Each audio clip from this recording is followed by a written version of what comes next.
leading by example. Experience the unique joy of helping students thrive. Teaching is a journey that shapes lives. Are you ready to begin? Explore teaching at teach.org, a campaign supported by the U.S. Department of Education, Teach.org, and 1 million teachers of color. Listen to the home of the 5K Gruber Cash Giveaway. 1017 FM, 1510 AM, WGKB Waukesha, and W269DL Milwaukee, a locally owned Good Karma brand station. This is the Bloomberg Black Business Beat, brought to you by FidelityInvestments.com. Former basketball star Jay Williams is one of the most recognizable analysts for ESPN, but that's only part of the picture. Williams is also very involved in business, including with another media-related venture. Speaking to Bloomberg, Williams says that essentially moonlighting with personal ventures while being an on-air talent is something that was unheard of not too long ago. I couldn't let ESPN know about investing because it always got used against me. Like I wasn't focused on my craft. And I just think now we have people that are unapologetically themselves in this conversion between sports, finance, media. Jay Williams is co-founder and chairman of Improbable Media, a platform he created alongside current NBA superstar Giannis Antetokounmpo. I'm Bloomberg's Justin Milliner on the Black Business Beat. Working as a dedicated Fidelity advisor, I always ask, what's important to you? I'll look at those priorities and goals alongside your full financial picture to build a comprehensive plan designed to help grow and protect your wealth. With proactive portfolio insights and an eye on taxes, I'm here to help you make the most of your money. I'm Laura Maxwell, and I'm a dedicated Fidelity advisor. Learn more at fidelity.com/wealth. Investment minimums apply. Fidelity Brokerage Services, LLC, member NYSE, SIPC. Time is valuable. That's why Lowe's Blueprint Takeoffs turn blueprints into quotes faster. Bring us your plans, and we'll generate itemized material lists to make quoting easier so you can get back to building. Plus, at the Lowe's Pro Desk, you get access to thousands of building materials not sold in store. And when your order's ready, we'll deliver everything to the job site. Improving is easy at Lowe's.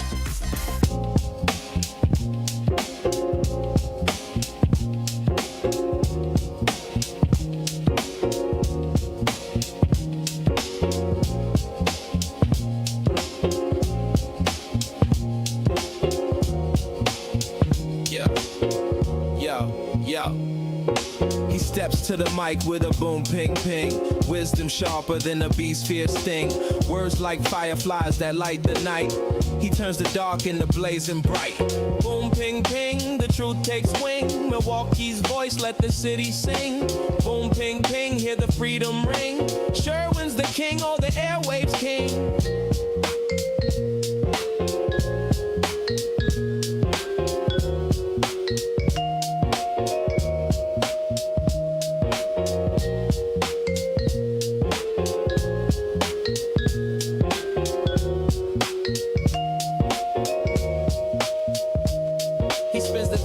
Shake the ground, unveils the truth where lies abound. Politics, justice, social streams. He molds the chaos into dreams. No silence here, just the sound of change. Boom, ping, ping, rearrange. Boom, ping, ping, the truth takes wing. Milwaukee's voice, let the city sing. Boom, ping, ping, hear the freedom ring. Sherwin's the king, all the airwaves king. Through the static, through the noise, he amplifies the people's voice. Boom, ping, ping, like a heartbeat's call. He's got the wisdom to break down walls. Yeah. Da, da, da, da, da, da, da, da, da.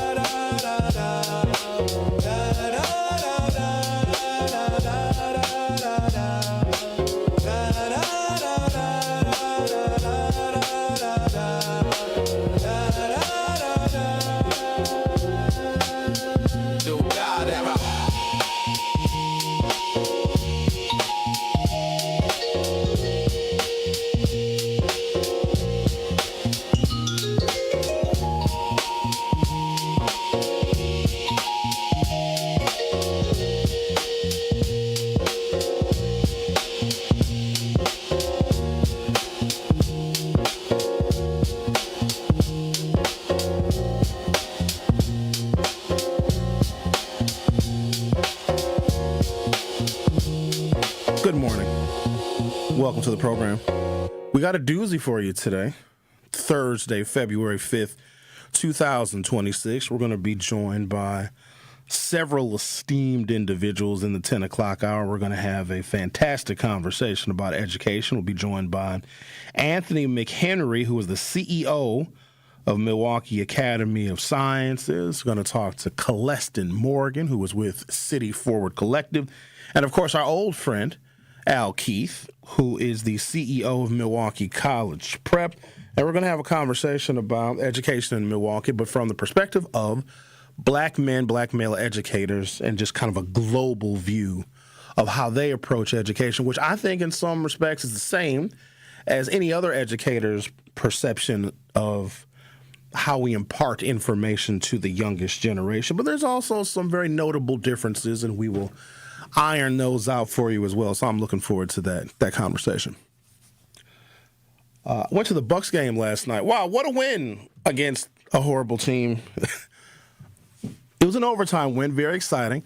We were a little alarmed because Giannis was sitting with the team. Now, he was wearing jeans and a white hoodie, sitting with the team for the first half, but then he mysteriously disappeared for the second half and did not return to the bench with his team, which is atypical for Giannis because even if he is not playing, he's still out there offering advice and moral support for his teammates. And so, of course, the trade rumors are circulating. I don't think he's going anywhere, nor do I think Doc Rivers is going anywhere either. However, what the hell do I know? But I'm at the game with a couple of good friends last night, and we're having dinner in the Gallagher, which is a restaurant inside of the Fiserv Forum. And out of nowhere, these two young African-American teenage boys come up to the table that I'm sitting at with my two friends. And they said, "We just want to introduce ourselves to you. My name is XYZ. My name is XYZ. We are freshmen and sophomores at Marquette High School. And when we see African-American men, we want to introduce ourselves to them." And I was speechless. I really was. Because the conversations that we tend to have with great frequency about African-American youth on this and other programs is exceptionally negative. And I don't want to get to a point where I am thinking that all black youth are negative and that they are some kind of a threat, that they aren't leaders to be cultivated, that they are problems to be managed. And I was just so grateful and so thankful that these young men had just the class and the sophistication to come and introduce themselves to men that they did not know. Warmed my heart, and in a moment, I became exceptionally more optimistic for the future. And it got me thinking. And you know that's trouble when I get to thinking. I wonder if those young men are mentored. I wonder if those young men have very strong role models in their lives, strong male role models, because there's a very unusual phenomenon that seems to happen in our community. When black boys do not have strong male role models in their lives, they tend to be intimidated by other older black men. It's either intimidation or it's animosity or it's some extreme reaction or emotion to other African-American men. And these young boys didn't have that. And they were young, freshmen and sophomores at Marquette High School. And then I saw this story. I think the story has been in the local news for a couple of few days. It's the 500 Black Tuxedos program that needs male mentors for 200 registered Milwaukee youth. Some of you may be familiar with Andre Lee Ellis. He started a community garden program probably 13, 14 years ago, where they would assemble young people in a community garden, basically a vacant lot, on 9th and Ring Streets, and every morning there would be a number of young boys from the neighborhood that would come, and first they would do a neighborhood cleanup, and then they would spend the duration of the day, duration of the afternoon in this vacant lot planting vegetables. They had gardens, and then they would harvest the produce, and it was an every Saturday activity, and the community was participating. In fact, we all encouraged it because these are young men, and some of them were very young. Some of them were 7, 8 years old. and the community would each chip in $20, and we would give the money that we raised to those young boys that were working in that community garden. We gave them structure. We gave them an activity. We maybe even tickled their fancy in regards to planting and growing your own food. And that program really exploded. Now they're a whole nonprofit and they have a whole agency now. But to continue that work of mentoring youth and having the community support those young men, there were off-season activities that Andre, Lee Ellis, and others came up with. And another one of those activities is the 500 Black Tuxedos program. But the whole thing was about mentoring young people. And so if you go to the YouTube, if you haven't done so already, go to youtube.com or open up your YouTube app from your smartphone or other mobile device. Search 1017 The Truth and hit subscribe. And there's a question that I have, as I ask you all every single day because I have an inquisitive temperament. The question is, are you currently a youth mentor? Just a simple yes or no. I'm trying to ascertain how many of us that listen to this program, whether you listen to it on the radio or via the app, via 1017thetruth.com or on YouTube, how many of you are currently signed up to be a youth mentor? Not expecting a huge number for a variety of reasons, because you have to have time. And a lot of people don't have time. If you have your own responsibilities and you have your own family and you have a job, maybe your job is very demanding, whatever additional time you may have, you got to rest, you got to relax, you got to do self-care. So a lot of credit goes to people that have the leisure time in which they choose to spend that leisure time mentoring and guiding the youth. Now, I have questions, though, and I'm going to do a parallel here. There's such a need in the Black community for adult mentors to work with children, to do activities with them. And it doesn't have to be anything major. It could be hanging out with them at a park. It could be going to the library and checking out books. It could be going to the movies. The most important thing is the time that adult male, I'm talking about mentoring boys. With girls, that's a whole different ballgame. I'm much more familiar with the programs that are designed to mentor boys, because it seems that when Black boys don't have strong, positive, forward-looking male role models, they tend to go a little bit left. They go a little bit wayward. They go a little bit sideways, you see. So we're always concerned about young Black boys, because if they don't have proper guidance, well, sometimes they end up dead or in jail, you see. And there's such a need for it. And the need is recognized even by levels of government. And I've talked about this before. There used to be a contract that you could apply for through Milwaukee County for mentoring. It was a grant you could apply for. And the grant was something like, I don't know how many hundreds of thousands of dollars it was, but it was a substantial amount of money. And so our county government, or at least they used to, I don't know if it's still a line item in the budget. I know there's been some austerity when it comes to local governments and how they budget. But it was seen as such a priority that it was worth it to have these grants be administered by Milwaukee County to pay organizations to hire mentors and to mentor the youth that are in need. And maybe the mentor-mentee relationship was court-ordered, or maybe it was something that schools and the Milwaukee public schools and charter schools were involved in. I'm not sure, but I know that it was really, really big money. And when it comes to governments and budgeting, if something is budgeted to a high dollar amount, it's a priority, right? Like here in the United States, the federal government really prioritizes military spending because we like to have a lot of bombs in the planes and the ships and the submarines and the nuclear bombs that go boom, because military readiness is a high priority for us. So if Milwaukee County set aside hundreds of thousands or millions of dollars for these mentorship programs, then clearly they see it as an investment, because if youth, I'm just throwing this out there, I don't really have the facts to back it up, but it's probably true.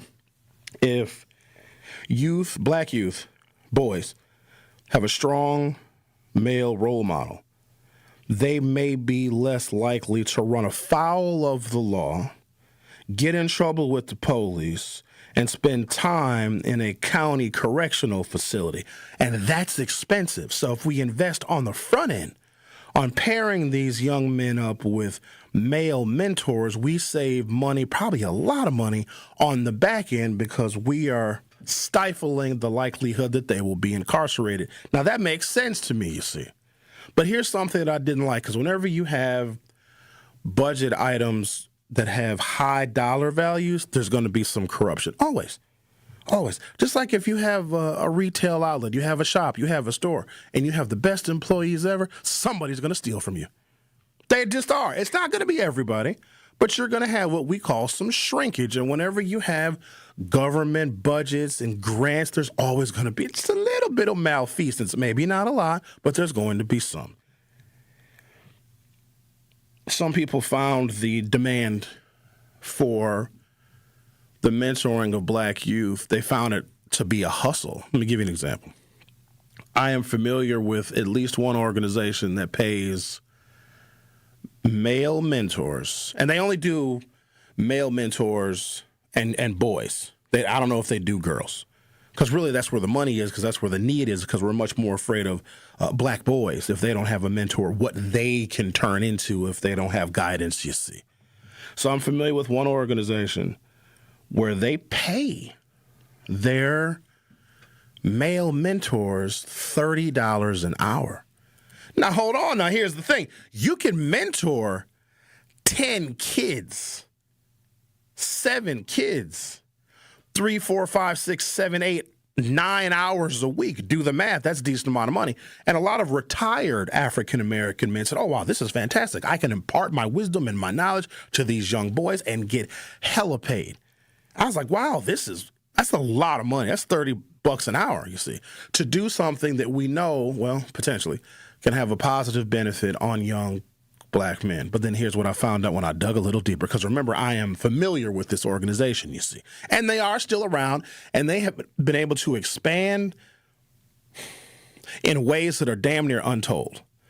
So at the time, the county was paying the organization per mentor. Follow me now. This is finna get mathy. The grant would pay the organization between $90 and $120 per hour per mentor. The agency would pay the mentor $30 an hour. And $30 an hour is not a small amount of money. That's nothing to shake a stick at. But the organization was keeping in pocket, this is per hour, between $60 and $90 per hour. The organization made so much additional money, they were able to expand into other nonprofit areas that actually went counter to the black community. But they made their money off of the demand for the mentorship of black youth, and that don't sit right with me. And also, the CEO of this nonprofit, a white woman from the suburbs. So I see this story in the TMJ4.com, and also just, it reminded me of the experience I had last night at the Bucks game, where these two freshmen and a sophomore at Marquette High School came up to myself and my two friends as we were having dinner, and these very articulate young black boys wanted to introduce themselves to us because they said whenever they see African-American men in spaces, they want to say hello and introduce themselves. That you don't see that very often. Most people are not training their black boys to introduce themselves to other black men that they see in spaces. Now, us older black men, we love that, because you know what that does? That makes me more likely to want to protect those children. At some point, we're going to have a conversation about the behavior of children, because there is something that is rooted in scientific fact. If you have poorly behaved children, adults are less likely to protect them. So if your kids are acting a damn fool and running around and using profanity and something happens to those kids, a lot of adults will turn a blind eye. Now, they're not supposed to, but it's the meek child, the quiet child, the well-behaved child that adults are much more likely to protect. But we'll talk about that another time. So I'm going to take a break. I'm going to come back. I'm going to give you the details of the 500 Black Tuxedos program, but then there's a parallel. Because there is such a need for black male mentors in this community, and I don't need to explain to you the reasons why. Are we vetting these men? I think we're so happy when an older black man says, yeah, I want to mentor these kids. Do y'all read some of the stuff in the Epstein files? We got to vet every damn body, because that kind of stuff is not going to happen in my community. I assure you of this. And if we find out, we can't just put our children with anyone who agrees to volunteer or be paid to be a mentor, because they could be sinister individuals. Now, I went to the sign-up page for the 500 Black Tuxedos program. There was no details about a background check, and that concerns me. I'm going to take a break, come back. We'll discuss that on the other side. And go vote in our poll, too. I want to see how many of you are actually mentoring somebody right now. And if you are, did you have a background check performed? You're listening to The Truth with Sherwin Hughes on 101.7 FM. I'll be right back. Need a way to hype up your day? Hello, is this Shirley? This is she. Shirley, you are our Gruber 5K giveaway winner this quarter. Congratulations. What would you do with $5,000? Going to look at buying me a pickup truck. That will be some of my down payment. Stay tuned into 101.7 The Truth for your chance to be entered into the Gruber Law Office's 5K giveaway. For contest rules, visit 1017thetruth.com. I love you guys. I got money now. This is your Milwaukee Public Schools City Conference Basketball Weekly Update on the new 101.7 The Truth. The Milwaukee Juneau Pioneers went on the road and absolutely steamrolled the Milwaukee Bradley Tech Trojans 96-58. Four-star junior forward Dooney Johnson led the charge, pouring in 35 points as Juneau continues to put the city and the state on notice. With that win, the Pioneers improved to 14-1 on the season and extend their winning streak to 13 straight games. Now over to the girls of the Gold Division, as the Goldemeyer Owls dominated this past Tuesday night on the road at Milwaukee School of Languages, cruising to a 60-23 victory. Senior Anaya Blackman caught fire, dropping 30 points and knocking down 8 3-pointers. She was joined by senior Amira Taylor, who delivered a monster performance as well with 21 points and 21 rebounds. The Owls improved to 11-7 overall and 11-1 in conference, now tied atop the Gold Division with the Milwaukee King Lady Generals. Those two will meet to close the season with the conference title on the line. This has been your Milwaukee Public Schools City Conference Basketball Weekly Update. MPS proud and MPS strong. This is The Truth with Sherwin Hughes on 101.7 The Truth, The Truth app, and 1017thetruth.com.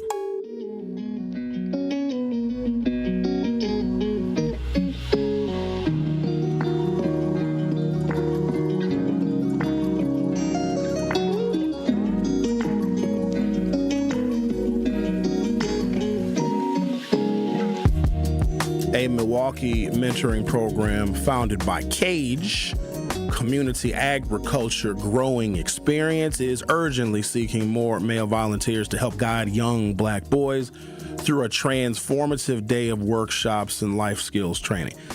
Ultimately, on its face, this is a really, really positive thing, especially if you know like how this organization has grown from just a gathering on Saturday mornings in the summertime at a community space, at a community garden, and how the popularity of it has exploded, not just with the young people, but also with members of the community who chip in their own money to make sure that these young people that are doing a neighborhood cleanup and then working in that community garden, they're actually getting paid, and they're getting paid by members of the community that they share, right?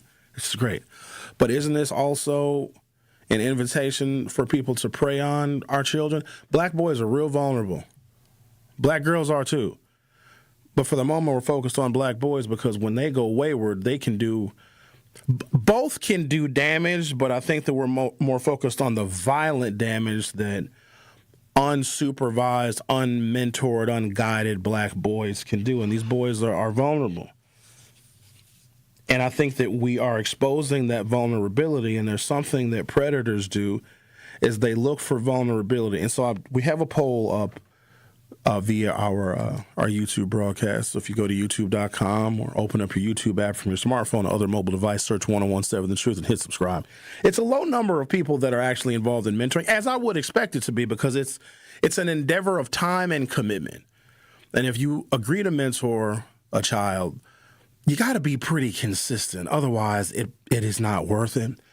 And I'm curious if the individuals who are currently mentoring anybody, are you vetted? Now, if you're like an adult, because there's like mentor-mentee relationships with like adult professionals, that's totally different because you're an adult. But when it comes to children, I don't know if we appreciate. So the need is there for the mentoring, but also these kids are really vulnerable. In the conversations that I had, because remember last segment I told you about an organization that is just making tremendous amounts of money on the need and the demand for these mentor-mentee relationships, especially for black boys, and they're making so much money that they were able to expand their operations and offer other services to other people actually in the suburbs. But they're making their money off of the need and the demand for black boys to be mentored.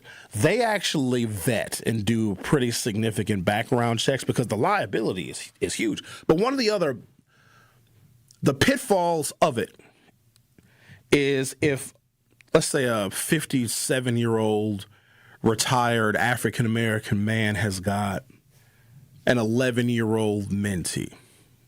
And the mother, let's say it's a single mom. There's no dad or strong male role models in that boy's life, so he is the perfect candidate to be mentored. You have a 57-year-old black man who is the mentor. And he's got this 11-year-old boy, and they go and they do things and they talk. And the 11-year-old might be a very bright kid. He's very inquisitive and asks a lot of questions. And maybe they talk about school and they talk about all of the things. And this 57-year-old black man is steering this child in the positive direction that we want the child to go. But the mama of that 11-year-old boy is not. Because what this 57-year-old black man may be telling this boy about his future, because a 57-year-old black man knows what it's like to be an 11-year-old boy. The boy's mama does not. That's where the conflict comes in. The number of mamas that I have seen pull their young black boys out of these mentorship programs because the man that is mentoring their child is telling this boy things that goes counter and contrary to how the mama decides she wants to raise her kids. Let me be clear about this. The mama's raising that boy in a toxic environment, and the mama doesn't want, she thought she wanted a positive influence on her son. But sometimes the positive influence on her son shows, highlights, and illustrates that she's the problem. And so the mama's not having that, so she's going to pull her boy out of the mentorship program. So what does that do with that 11-year-old boy? More separation anxiety. Oh, it's such an incredible mess. But I'm curious, do we vet these individuals? And I bring this up because I was about 2 years into my broadcasting at WNOV when either the community garden started or when I heard about it. So this would have been 2013. And one Saturday morning, I was a young man in 2013. I was 37 years old if I was a day, maybe 38. A young, strapping Sherwin Hughes, indeed I was. And see, back then I was a little more flashy. I'm not flashy now. I'm more subdued now. Now I don't want to be seen. I don't want to be recognized unless it's by the mayor giving me a key to the city, but we'll talk about that another time. But I don't need attention. I drove this little 2-seat sports car, this little convertible, and I used to wear this diamond bracelet and this big old diamond stud in my ear. And so I pull up to the community garden at like 7:30, 8 o'clock in the morning. I got the diamonds on. I'm in this little red convertible, and of course the top is down, and I had the showboat, and I had one of those robotic automatic tops you see. So I pull up and everybody is looking, and I hit the button just to make the top close so everybody could watch. I hit the button and the top said and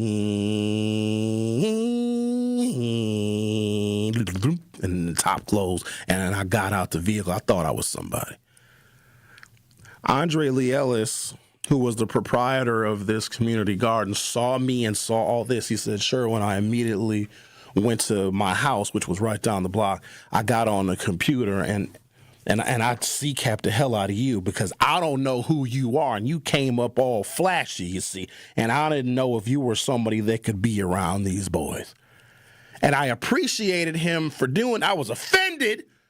I'm like, I ain't the one you got to worry about, but I appreciate the care that he took to make sure that somebody who wasn't a foul character wasn't around those boys who were in the community garden, because had I been a person of what we call ill repute, then the boys would have been looking up to me and I would have been a bad example. Now, thankfully, that was not the case. But I don't know if some of these mentoring programs that are in it for the money, because remember, I told you about a contract where Milwaukee County was paying between $90 and $120 per hour per mentor, but the mentoring organization that you would sign up for would pay the mentors $30 an hour. So that organization was banking between $60 and $90 per hour per mentor, and they had dozens of them, you see.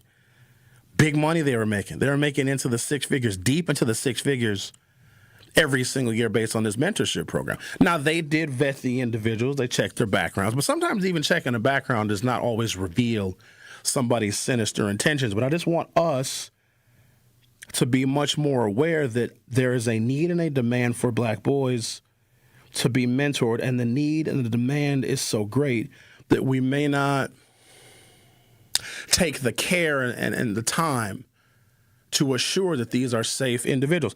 There was a fellow named Ron Johnson, no relation to the U.S. Senator.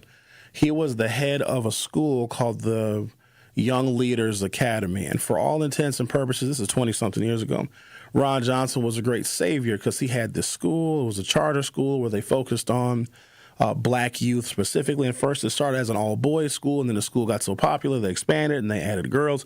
Well, we come to find out that Ron Johnson was mentoring boys. You can go look all this stuff up. There's a great series of articles that have been written about this. And now this was probably 10 plus years ago. He's dead now.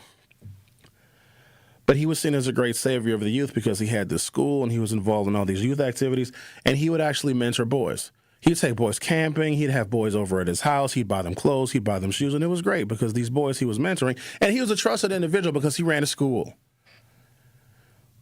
Well, stories started coming out that he was sexually assaulting all these boys, and he was keeping them quiet by buying them clothes and buying them shoes. And when the news broke and they showed his arrest on television, people were heartbroken because we trusted this man because he presented himself as someone who deeply cared about our youth. Now, remember, our youth are vulnerable, and sometimes parents know that their children need this mentorship. And if we find somebody that seems to be trustworthy, especially somebody like Ron Johnson, no relation to the U.S. Senator, the Ron Johnson I'm talking about is black. Parents were quick to throw their children Ron Johnson's way. Well, he was having sex with these boys. Homer Blow read the criminal complaint, and it was the most disgusting thing I had ever heard my entire life. It was vile what Ron Johnson was doing to these boys. Ron Johnson was arrested. He was released on bail or bond or whatever it was, and he had a trial date. Well, Ron Johnson lived in Brown Deer. Before he could go to trial, there was a fire. Ron Johnson's house was on fire. Ron Johnson was in his house when it was on fire. Ron Johnson did not survive. You know what they ruled it?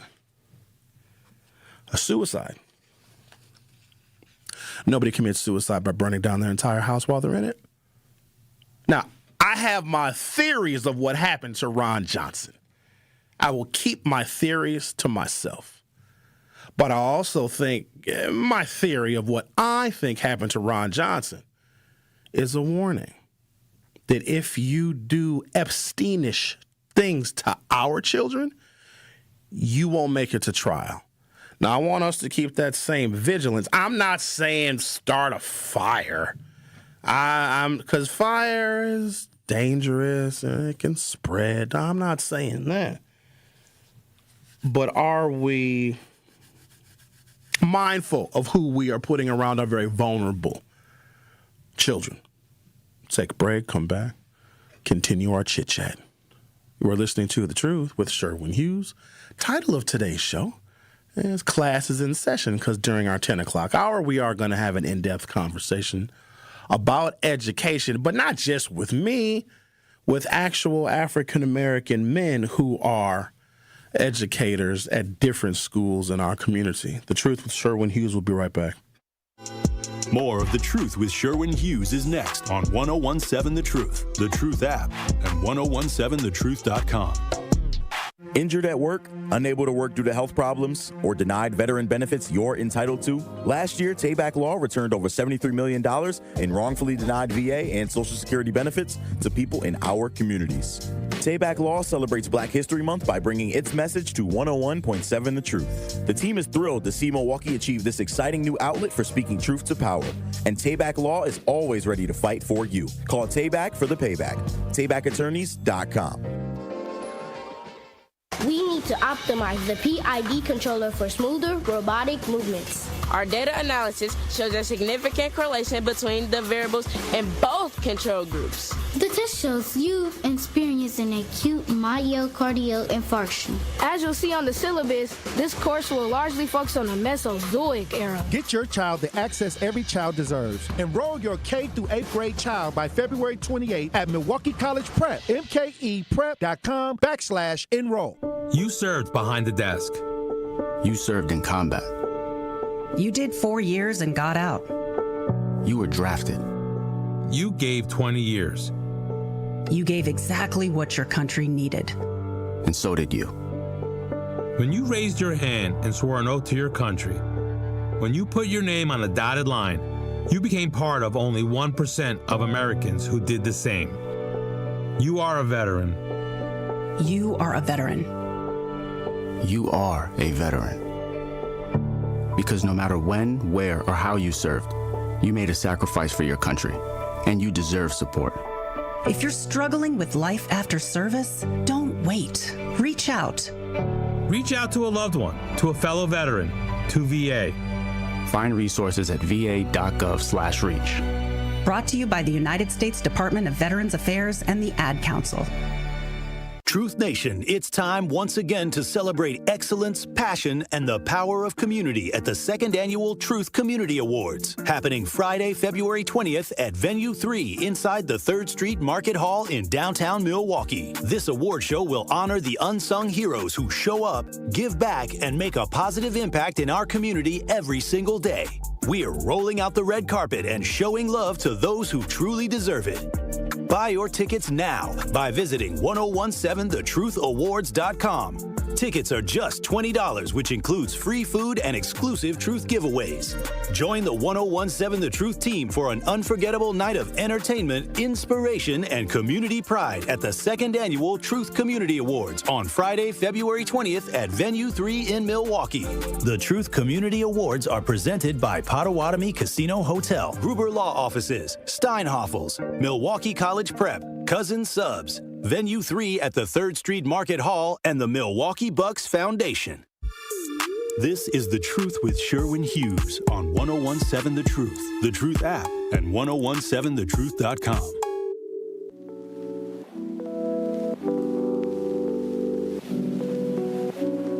The award-winning 1017 The Truth proudly celebrates Black excellence and the most monumental moments in our history. All February long, we're honoring the voices, the stories, and the achievements that have shaped our past, empowered our present, and continue to inspire our future. Tune in for Dr. Ken's Trivia, spotlighting powerful facts and moments you need to know, and Tori Lowe's Our Voices, Our Stories, amplifying the youth. Tune in all month long as 1017 The Truth lifts up the legacy and the brilliance and the power of Black history, because Black history isn't just history, it's happening every day. 1017 The Truth celebration of Black History Month is proudly sponsored by Educators Credit Union. Let me clear up what someone may have mistook in my last segment. The Ron Johnson that I was referring to is not the U.S. Senator. Ron Johnson was an educator. He's now deceased. Not the senator. The Ron Johnson who was the head of the Youth Leadership Academy. We came to find out that he was raping young boys that he was, quote unquote, mentoring. And I just want us to be vigilant because we know that our boys need mentors, okay? We do. And there's organizations that will pay you to mentor. But remember, these boys and these families are vulnerable. And so our community has got to stay vigilant to make sure that this doesn't happen to our boys because you know what they do. They had a whole island where they did a bunch of this. And, oh, by the way, your president was either involved or adjacent to it. That don't happen in our community. Not when we find out about it. See, that's stuff that they do. because they can get away with it. In fact, the only person that's in prison for what happened in the Epstein files is a woman. And women were the majority of the victims. Ain't that wild? We aren't like them in that regard. We know that our young boys and our young men are vulnerable. And so we have to take extra care to make sure that they are not preyed upon. And then when we find out that they are preyed upon, I'd like to think that black people have less tolerance for the predator because we as a people, as a community, as a unit, as a race, have been preyed upon. Sometimes by external forces, sometimes by internal forces. So it's the vulnerability that exists in our community that we really, really have to be mindful of.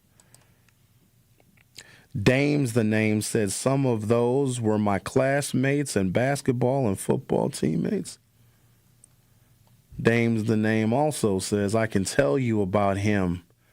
Ron Johnson hurt a lot of my friends. I'm so sorry, Dame, that you had to deal with that or that you were made aware of that. And I use that as an example of worst case scenario because we trusted this dude. I was in meetings with him because I worked at the YMCA. So there was a Y that used to be on 12th and North. I'm dating myself a little bit. That Y has been long closed. They built a new YMCA right across the street just to the southwest of the old Y on 12th and North Avenue.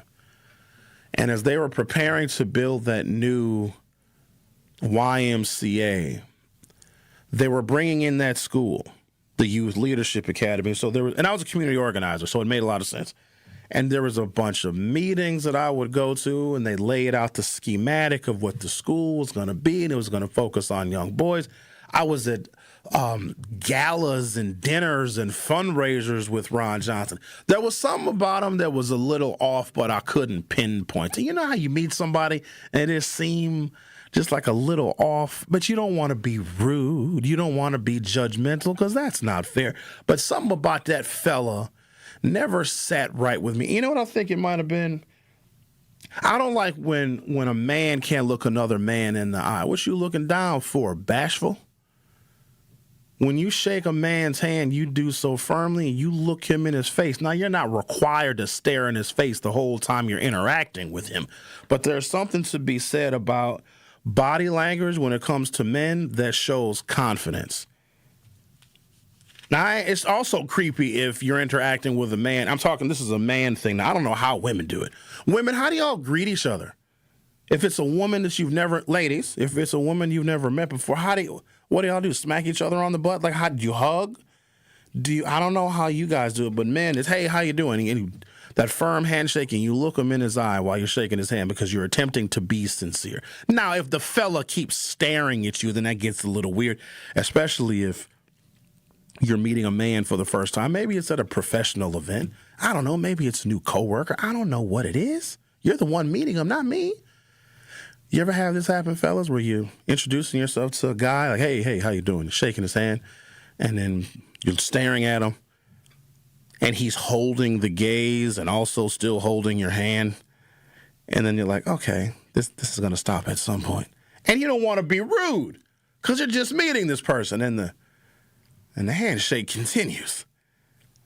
And he doesn't break the gaze. Now it's a little bit creepy. I'm usually the one to release the handshake because a handshake that goes on too long is uncomfortable.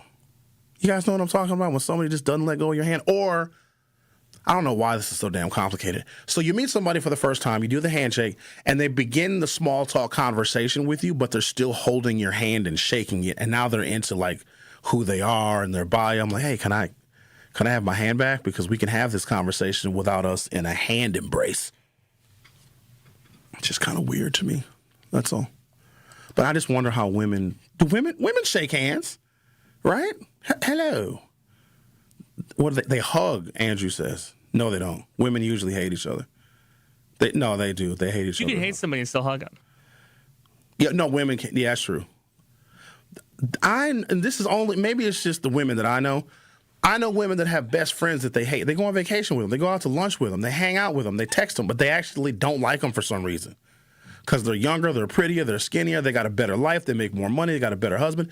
They have some, not all, let me not judge women, they have weird animosities toward each other. If I meet a man that's doing better than me, I will admire him. I want to know his secrets. I want to pick up some game from him. Men tend to be, confident men, tend to be resourceful for other men, tend to guide and instruct and inform. If I meet a dude that's doing huge stuff, I want to know how he did it. I want to know, are there any cheat codes? Are there any secrets to your success? I'm not going to look at him and be like, who does he think he is? I bet he has a little wee-wee. I don't care about his wee-wee. A Milwaukee mentoring program founded by The Cage, Community Agriculture Growing Experience, is urgently seeking more male volunteers to help guide young black boys through a transformative day of workshops and life skills training. 500 black tuxedos pairs youth with mentors for a full day focused on leadership, health, and personal development. This year, nearly 200 boys have registered for the February 21st event, but organizers say they still need more male mentors and sponsors to meet the demand. Quote, "You never know who might need you. You never know who might be able to relate to you," said Jeremiah Thompson. Jeremiah started as a mentee in the program's garden at age 10 and now works to support other young black boys. The program's impact extends far beyond a single day. Malik Taylor participated when he was 13 and says the experience changed his life. "It made me feel better as a person. I went to school that Monday. I was happy, like I was proud. I felt like I had done something. I felt like I had that missing piece that I've always been looking for," Taylor said. Now an adult, Taylor has returned as a mentor himself.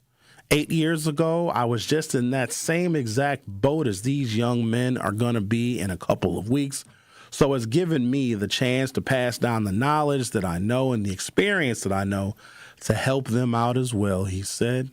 Founder Andre Lee Ellis says the formal attire serves as more than just clothing. It's a catalyst for transformation. Putting on a tuxedo, putting on that suit and having a man for the first time say, "Son, you look great," could be one of the most life-changing moments for a young black boy. It could begin his practice to manhood, Ellis said. Ellis believes in the power of presentation to inspire change. "I always thought that if we dress up, they might quit messing up," Ellis said. Andre is very poetic, actually. Thompson emphasized the urgent need for more male mentors. "If you just feel it in your heart, if you've got a heart, come and support these young brothers. They need mentors. We need the men to step up," Thompson said. The 500 Black Tuxedos event takes place Saturday, February 21st from 8 a.m. to 5 p.m. at 100 Gems Plaza, 6737 North Titonia. A registration fee of $125 covers the tuxedo for the young man. Participants will mentor. If interested in volunteering or making donations, you can register at thecagemke.com/Black Tuxedo Event. That is thecagemke.com/Black Tuxedo Event. The Truth with Sherwin Hughes. We'll be right back. It's The Truth with Sherwin Hughes on 1017 The Truth, The Truth app, and 1017thetruth.com. On Wednesday night, the Milwaukee Panthers complete their homestand as they host the Detroit Mercy Titans at the UWM Panther Arena. Refeed the block. Franklin. Contact. Yes. Score it and one. Back to the top. Dixon. Driving right. Step back. Wing. Three on the way. And he hit it. Josh Dixon with a ceiling scraper. Scott Warris has the coverage starting at 6:30 p.m. on 1017 The Truth and the Milwaukee Panthers Sports Network from Learfield. Tip-off happens at 7 o'clock.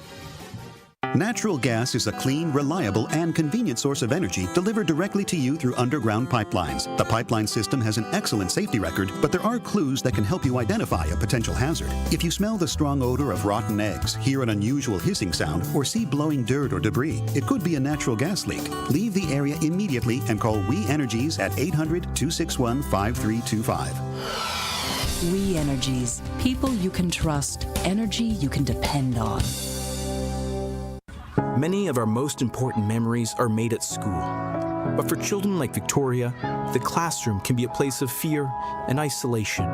She wore a bandage over her cleft every day, too shy to speak, too afraid to smile. Everything changed after one life-transforming surgery made possible by Smile Train.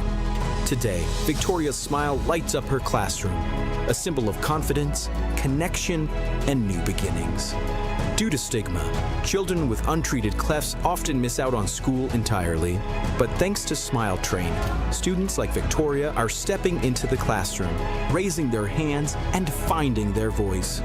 Smile Train partners with local experts to support with free cleft surgeries and other comprehensive care, empowering children to thrive in school and in life. Let's help every child walk into the classroom with confidence. Visit smiletrain.org/learn. Prizes, exclusive experiences, even cash money. You want it? We've got it. Find a list of all contests and official rules by visiting truthcontests.com. That's truthcontests.com. Happy kids heal faster, and that's why Starlight is dedicated to improving the mental well-being of sick kids across the U.S. Learn how at starlight.org.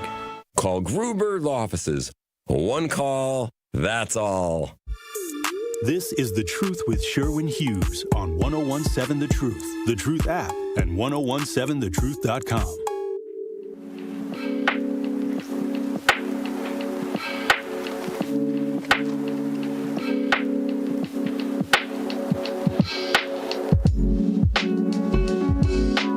It starts with a spark, and at Milwaukee College Prep, that spark turns into something extraordinary.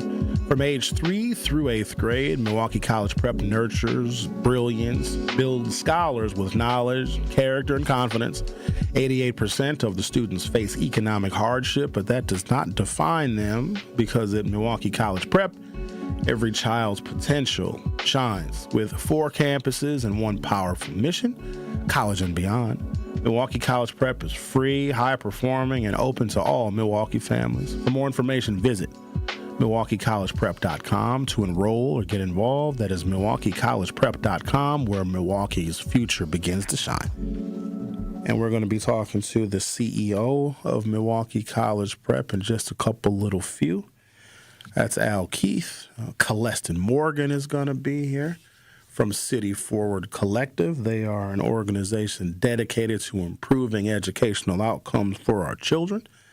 And we're also going to be talking to Mr. Anthony McHenry, who is with the Milwaukee Academy of Sciences. These are all 3 African-American men who are dedicated to educational improvements of our children. And this is obviously something that I am interested in as well for a variety of reasons, because when you have, I live in the black community, everybody is black. We got a couple of Hispanics that came out of nowhere, and a couple of whites are moving in, but the neighborhood I live in is still majority black. The census tract is black. The zip code is majority black. I mean, everything is black. The kids are black. The cars are black. Everybody's black. And so when education outcomes are higher, that makes my community safer. Because with higher educational outcomes, people have more professional and vocational options of what they can do, crime being really far down on the list. So again, it's an investment in public safety. I just want people to see that. Having more police doesn't make your community safer. Having more high school diplomas and associate's degrees and tech training and 4-year degrees and master's degrees, that is what makes your community safer. You don't believe me? Go to a place where people have high levels of education and look at the crime numbers. There's a direct correlation. Go to a jail, go to a prison, and see how many of those folks have a GED, have a high school diploma. See how many of them can even read. You understand there's a correlation. We have it backwards because we have this fetish for incarceration. Oh, if we just, now you got to lock some people up now. Let me be clear. Especially if you go to the Golden Nest Cafe smelling like weed. Oh, you know I'm going to talk about that one because I wholeheartedly agree. Now, I know my colleagues Dame Elsie and Homer Blow talked extensively about something that is in the news here locally. There's a restaurant that I love. In fact, it is the only place that if I'm going to get breakfast at a place other than my house, I get my breakfast from the Golden Nest Cafe. The food is just impeccable. And they deliver very quickly on the DoorDash. I don't know who's the quick one. Is it the restaurant or is it the DoorDasher? But it all works out for me. Well, they put a sign on the door saying that they don't want people that smell like marijuana to enter and dine in their establishment because it raises complaints with other diners. I see no problem with that whatsoever. But here's what the real issue is. There was a number of African Americans who were interviewed to get their response to the Golden Nest Cafe, which is a private business. The sign they have in the door saying, please don't come in here smelling like marijuana. When we discuss this later on in the program, I'll get you the exact verbiage. But there were a couple of black folks that were interviewed saying, basically calling it racist.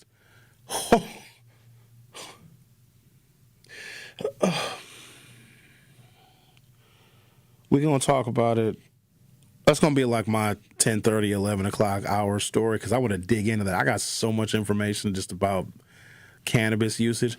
But what I don't want is for business owners, restaurateurs, and the general public to think that smelling of marijuana is culturally black. Like, no one wants you in that establishment. Stay at home. It's upsetting to me because there are some folks, believe it or not, in a segregated community, some people don't get the opportunity to really get to know folks of other races. So the assessments that they make of other people is what they see on the news and what they see in the media. And we all are guilty of that. If you don't know a particular ethnicity or culture, you only know the bits and pieces that you may hear about them, maybe in culture, in movies, music, whatever the case may be, right? But I can't have people thinking that smelling of marijuana is something that is culturally black to where black people are going to get offended. And here's the thing, if a business, a restaurant, this is a whole nother category of business. If a restaurant says, hey, we don't want this element here because, restaurants and other businesses, they want to be able to provide an experience for their diners. It's an experience that you're paying for. It's not just the food. You can get food anywhere. You can get food at the grocery store, but when you go to this establishment, they want to provide an environment. And if they're telling you what they don't want in their environment, you should be like, oh, that's perfectly fine. What I offer is different than the environments of this place. But I don't know why we sometimes feel entitled to go to places that don't want us, especially when those people are making it clear they don't want you in there and they're making your food.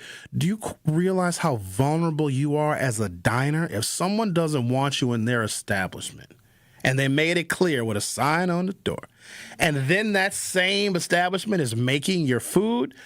Let's just put it this way. You shouldn't eat it. The Truth with Sherwin Hughes. Will be right back. This Black History Month, 1017 The Truth, opening up the mic to Milwaukee's youth. Young boys and girls sharing what Black history means to them in their own words. I'll be reading and sharing your submissions with the 1017 The Truth audience all month long. Our voices, our stories. If you know a young person with something to say, share their message on social media, tag @ToryLow_King or 1017 The Truth. Let's amplify their stories together. Truth Nation, make sure you tune in on Thursday, February 5th at 10 a.m. on The Truth with Sherwin Hughes, as there will be a special Forward Together for Kids live interview on The Truth with Sherwin Hughes. City 4 Collective's Coleston Morgan Jr., along with special guest Al Keith, CEO of Milwaukee College Prep, and Anthony McHenry, CEO of Milwaukee Academy of Science, will be joining Sherwin for a powerful conversation on education and the importance of the Black Educator Pipeline. You definitely won't want to miss that conversation. Do you hear that? And that? And that? Those are the sounds of a healthy and vibrant community. And to this United Way volunteer, nothing sounds better. They're the sounds of children being given greater chances to succeed in school. The sounds of neighbors receiving the support needed to overcome challenges, both big and small. They're the sounds of families gaining access to quality health care and nutritious food for their tables. And they're the sounds of members of our community who've benefited from United Way's financial education programs. See, wherever there's a need in our communities, there's a United Way. People working together to respond and growing the good for everyone. United is the way. So join us by getting involved or giving back. Learn more at unitedway.org.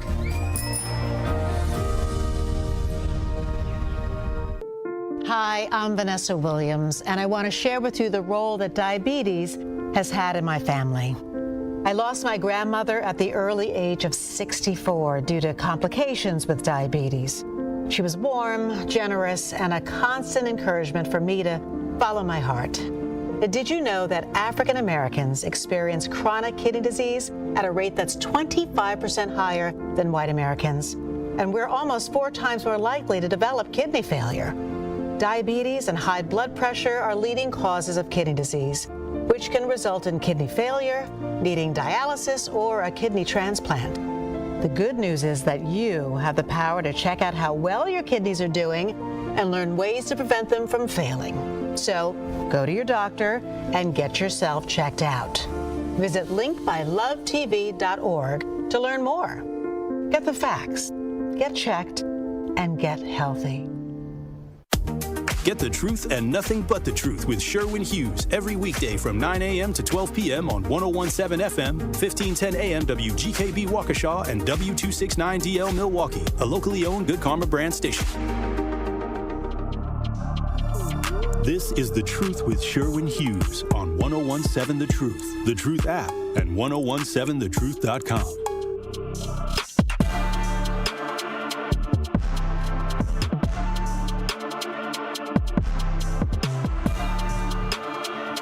Welcome to hour 2 of The Truth with Sherwin Hughes. Got a bunch of esteemed gentlemen in the studio. I'm going to do some introductions. You guys know Al Keith, who is the CEO of Milwaukee College Prep. Welcome back to the program, Al. Appreciate it. Thank you. We also have Mr. Anthony McHenry. It's your first time with me. It's our first time meeting, isn't it, Mr. Right. McHenry? You are the CEO of the Milwaukee Academy of Sciences. Welcome to the program. Glad to be here. And then we also have our buddy, our friend, we go way back like 4 flats on a lack, Coleston Morgan from City Forward Collective. Welcome back to the program, Coleston. How are you? How you doing? Doing pretty good, man. I have a focus on education on this show because what is the use of being an African-American man in this city and not focusing on and doubling down on education? Because without it, I would not be here. In fact, I wouldn't even be close to this microphone, nor would y'all want me close to this microphone. And I was inspired by something fairly recently because, we have these things. They're kind of annoying. Nobody really wants to participate in them. They're called elections.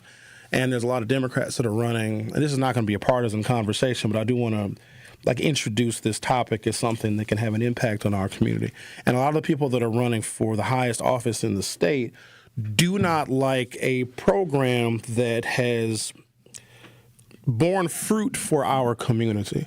Coleston, I want to start with you. What do you think the real opposition is to parents having options other than public schools? Let me qualify that by saying this. Every other parent exercises options in where they want to send their kids to school. They may move out of state. They may send their kids to a private school. They may exercise all sorts of very inconvenient things so they can have that school choice. But why do you think there's so much opposition when the parents and the students look like us? I think the politics haven't caught up to the reality, right? I just turned 40. When I was a kid, we were at the inception of all of these programs, right? Dr. Fuller was my superintendent. I started at a Milwaukee public school. I ended at a private school. Every family on my block had a story like that. And we're now 30 or 40 years into this. You look at the polling, you talk to people on the street, you're as likely to find somebody whose kid is outside of Milwaukee public schools as inside of Milwaukee public schools. Yet the political conversation, especially, we're not going to get partisan here, but especially on one side of the aisle, hasn't caught up to the on-the-ground reality. This is a city where most families aren't taking their kids to the school down the block. And in many cases, that school down the block just isn't getting the job done in the way that it needs to. It's important, I'd say it's essential, that all of our families, especially our black families, have access to the right set of options to find the right fit for their kid. That could be that school down the street. That could be a school across the corner. It could be a private school like it was for me. It could be a public charter school like these two gentlemen run that are with us today.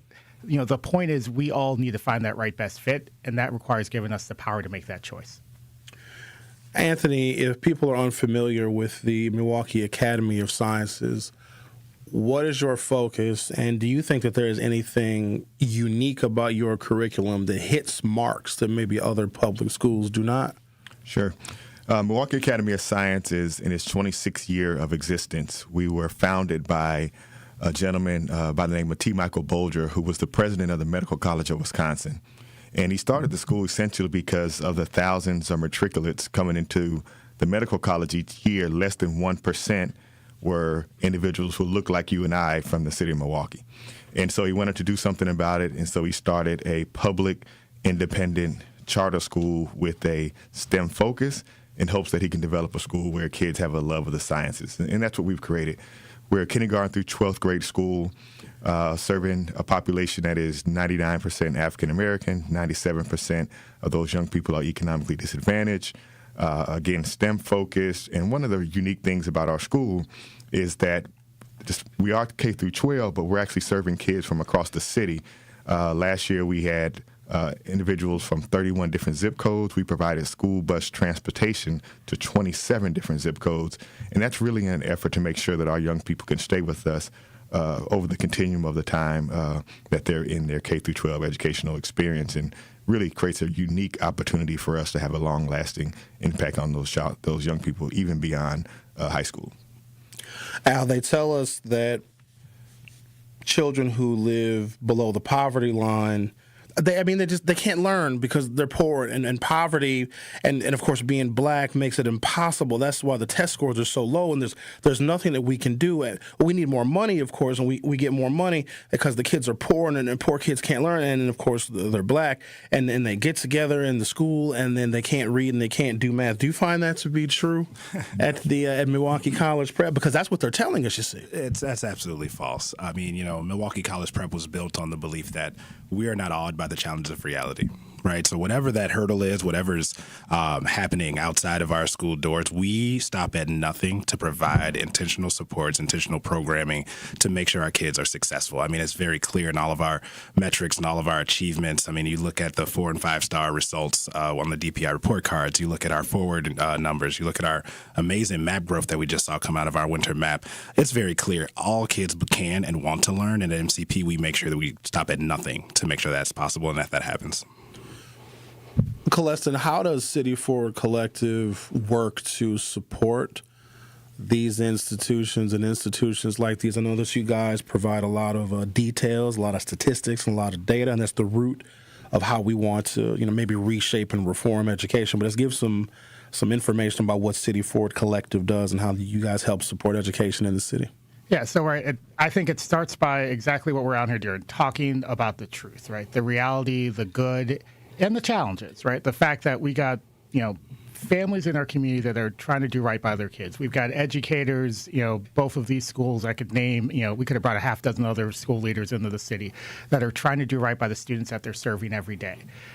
And we also have to be honest about the reality that we're not as a city where we need to be. And in fact, in some real important ways, especially for our black students in Milwaukee, we're actually moving in the wrong direction.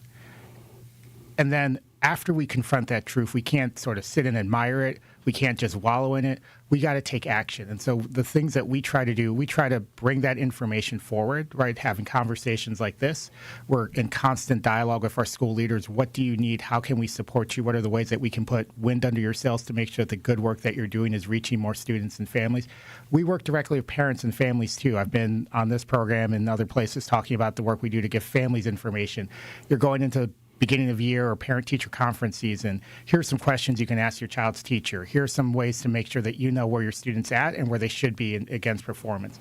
Right? Like, it's going to take all of us as a community to lift up our kids, and I don't think there's any more important work that we could be doing than exactly that. So that's how we at City Forward Collective try to fill those gaps.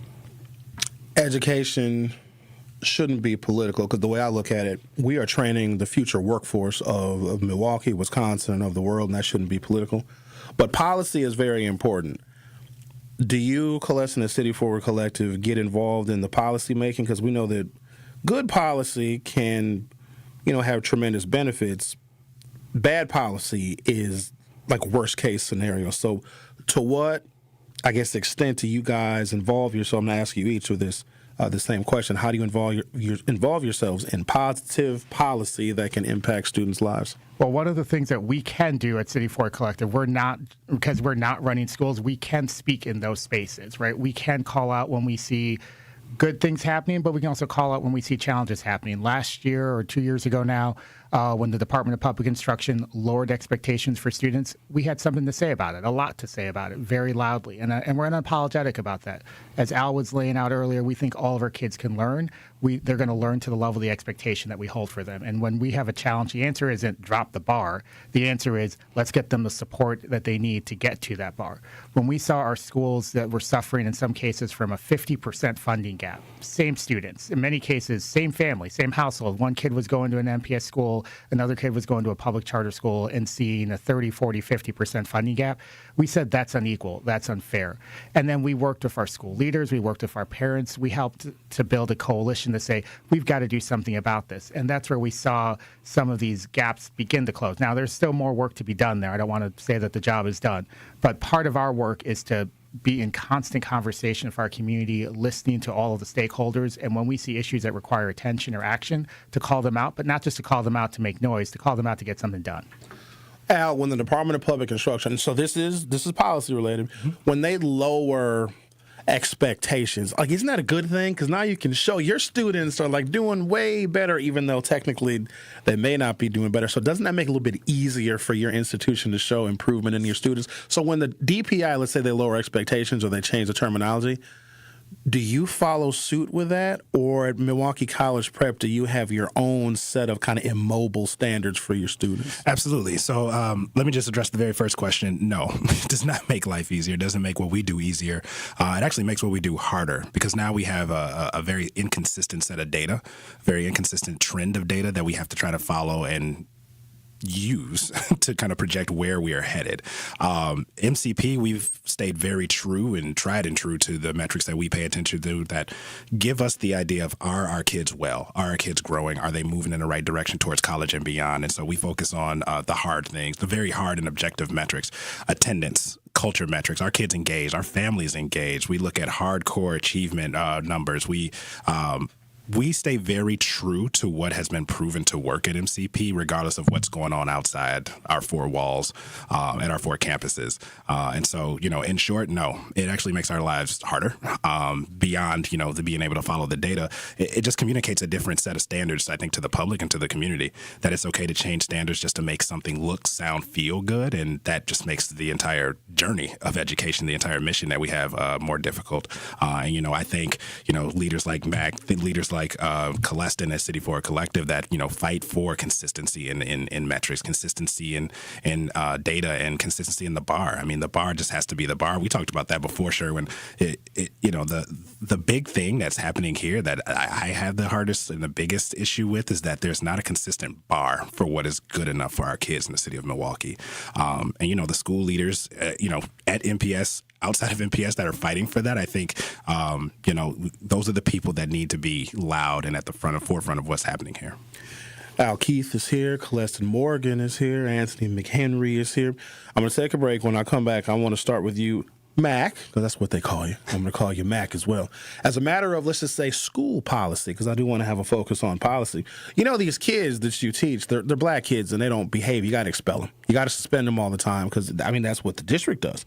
And if the district says, these are very bad kids and their behavior is awful, we got to suspend them and we got to expel them. I want to know how all of you address behavior issues, because they tell us, because I see the statistics, and Celeste, and I know you collect that data as well. It's abysmal, the disciplinary scenarios and then how the schools respond, which I think is like anti-intellectual, how we're responding to discipline problems. So we're going to talk about that on the other side. You are listening to Forward Together for Kids. I'm your host, Sherwin Hughes. Don't go anywhere. We'll all be right back. Don't touch that dial. The Truth with Sherwin Hughes will be right back on 1017 The Truth, The Truth app, and 1017thetruth.com. This Black History Month, 1017 The Truth, opening up the mic to Milwaukee's youth. Young boys and girls sharing what Black history means to them in their own words. I'll be reading and sharing your submissions with the 1017 The Truth audience all month long. Our voices, our stories. If you know a young person with something to say, share their message on social media, tag @ToryLow_King or 1017 The Truth. Let's amplify their stories together. Life's better with American Family Insurance because we know you love working weekends. If it means working on your dream home, both inside and out. And we're here to help protect those dreams so you can enjoy peace of mind. Save up to 40% when you bundle home and auto. American Family Insurance. Get a quote and find an agent at amfam.com. Products, pricing, and availability vary based on the way you purchase insurance and by state. Some exclusions apply. American Family Mutual Insurance Company, SI, and its operating companies, 6000 American Parkway, Madison, Wisconsin. This Friday night, we have a city conference showdown as the Milwaukee Juneau Pioneers battle the Carmen Northwest Eagles. Fast breaks, big shots, and bragging rights on the line. Tip-off is set for 7 o'clock. The City Conference Game of the Week on the award-winning 1017 The Truth app, and 1017thetruth.com is sponsored by Milwaukee Public Schools and presented by Gruber Law Offices. When I was diagnosed with Hodgkin lymphoma, I had so many questions. I didn't even know that it was cancer. Now I do. It is cancer. Blood cancer. It's actually one of more than 100 different types, and they're all treated differently. Now, unlike some other forms of cancer, usually there's no tumor. You can't screen for it to prevent it, and the symptoms can look like other things, so it could be hard to diagnose. I had a fever for weeks. I was so tired all the time. I didn't feel like eating or doing anything else for that matter. And I know that this can feel scary. But if you know what to look out for, you'll know what to tell your doctor. And you'll feel more empowered to take the next steps. Like getting in touch with the people who know the ins and outs and can help with everything blood cancer related. Blood Cancer United. They work one-on-one with each person who reaches out to answer questions and offer resources. Blood Cancer United was there for me, and they can be there for you. Go to bloodcancerunited.org to learn more. This is The Truth with Sherwin Hughes on 1017 The Truth app, and 1017thetruth.com.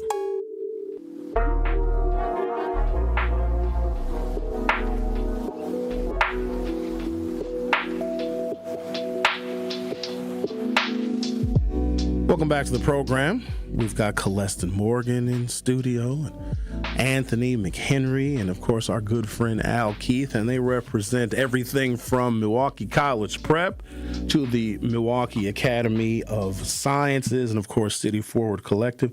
Mr. McHenry, I want to start with you about the discipline issue, because there seems to be this prevailing wisdom that low-income black children are so incredibly disturbed that they just must be kicked out of school and suspended and expelled.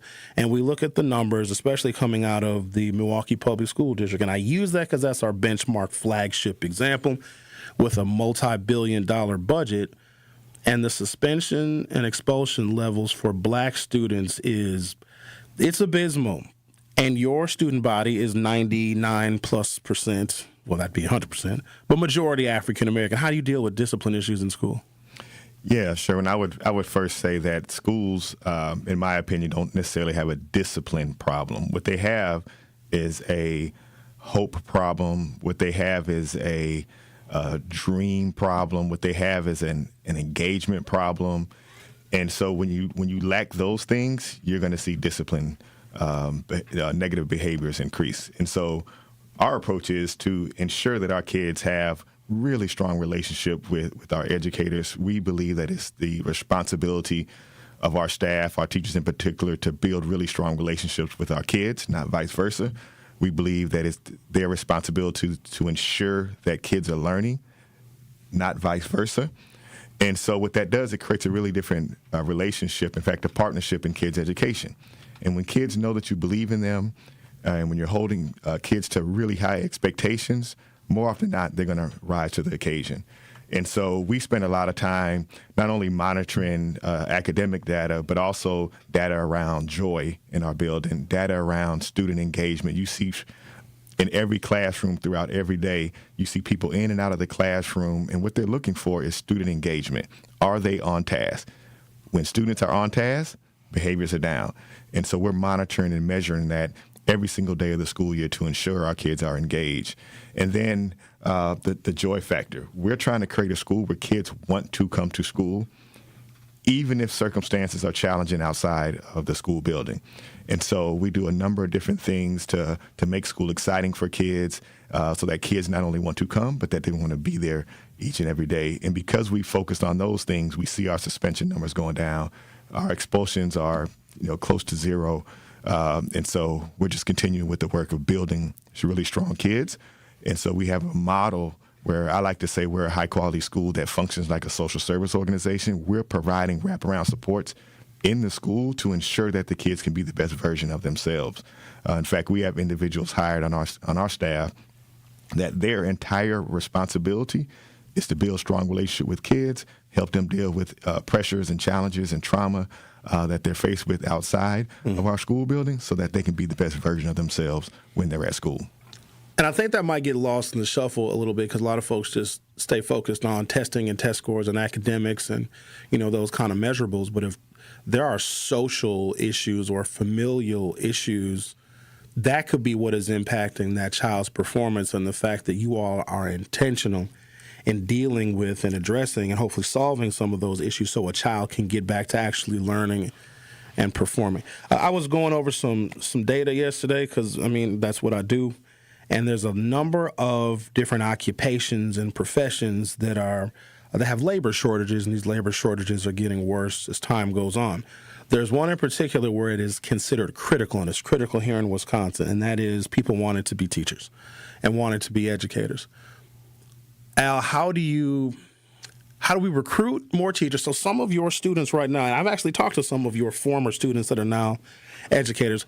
How do we encourage young people to see, black young people, to see teaching as a profession, and how do we retain them? Because the demand for teachers, especially for African-American teachers, is only going to increase as cities and towns become even more majority black and brown. So how do we recruit teachers, and also the impact of children having teachers and educators that look like them? Yeah, big question. I think the best answer and the most clear answer I can give regarding that is access. We've got to provide access and opportunity for people in the community, people that look like us, that look like our children, to move into the profession. And so we partner with organizations like City Forward Collective on the policy side to work with, through licensure and compliance barriers. But more so internally, we have different programs where we actually build and pour into our own staff, our educational assistants, some of our hourly staff, our non-teaching staff, give them opportunities to engage in certain programs with schools around the area, and also, grow toward that profession of educator. And so, being intentional about what we do with our resources, how we allocate a lot of that towards developing and building our own and providing access to the profession, to not just our internal staff, but also the families, the communities. It's very common for volunteers to come into MCP and end up leaving, trying to fill out an application to be an educational assistant, because they know of the different programs and the different pieces that we put in place to be able to guide them toward being able to be a teacher here at MCP. And so I think it's, the big question, or the big answer here for a lot of these, is access, opportunity. And so providing that access, providing opportunities to move into the profession, is going to allow us to be able to put more people that look like us, look like our kids, in front of them. Celestin, is there any proof or truth to a black child that has a black teacher performing better? Is that just conjecture? Is that just myth? Is there actually some fact to that? There's a solid evidence base on this. When students see themselves reflected in the teachers and the leaders in their building, they do perform better, right? There is a sense of, when you can see something, makes it more attainable. It makes it more real. There are real ways in which sort of shared lived experiences, and that race is one important factor of that. But also just shared backgrounds, people who come from the same community. All of these things matter in terms of giving our kids access to the visibility and the sets of experiences that they need to be able to see their future and see different paths to their future. And I know both of your schools do amazing things to help students, even in their own educational journey, begin to see a path in which they can come back and help others through their educational journey. And I think it's some of the most important work that we can do, because we got to build the community that we want to see for ourselves here in Milwaukee. Anthony, I want you to expand on that. How do you guys prioritize making sure that there are teachers of color and black teachers that are instructing black students? Yeah, it's a significant priority for us for the reason that Celestin just mentioned. There's all type of data out there that suggests that black kids do better when they have the presence of black educators and black teachers. The data also suggests that all kids do better when they have diverse teachers as well. So I just want to highlight that. Mm-hmm. And so because that data is out there, we need to respond to that. And so 3 years ago, we put an initiative out to increase our number of black teachers by 40%. And I'm really proud to say that under the leadership of our talent acquisitionist, Jennifer Berry, we was able to do that in 2 years. Now we're upward over 50%. But again, it goes back to what Al said, being intentional about it and creating access for individuals. And so right now we have a number of different programs that are trying to bring not only blacks into the education profession, but also black males into the education profession. And so it's really good to see former MAS students that are now in our building serving as educators and role models for our young kids. And then we've also, as Celestin mentioned, we've created a workforce development pipeline program specifically around the education space, because we have so many of our young people who recognize the importance and the impact that their teachers are having on them. And so they want to do the same thing when they become an adult.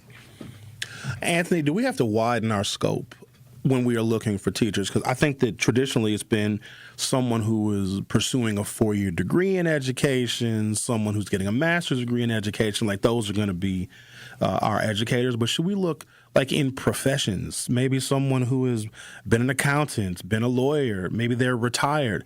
Should we start like opening our eyes wider to see potential educators in folks who maybe never thought that they could be an educator, but their real world experience and their diversity could be of benefit in the classroom? Absolutely. Those individuals who have those skill sets are potential great teachers, right?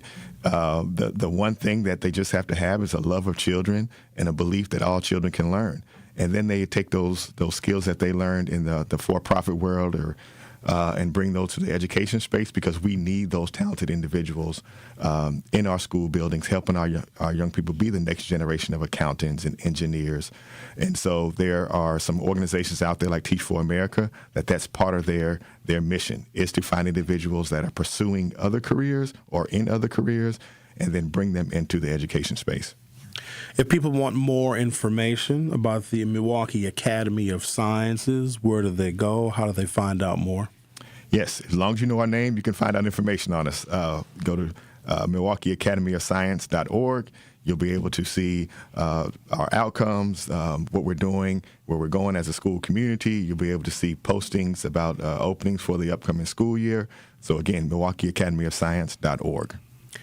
Mr. Al Keith, how do people find out more about Milwaukee College Prep if they want to potentially enroll their children or even volunteer? Yeah, very similar. If you know Milwaukee College Prep, you can find it.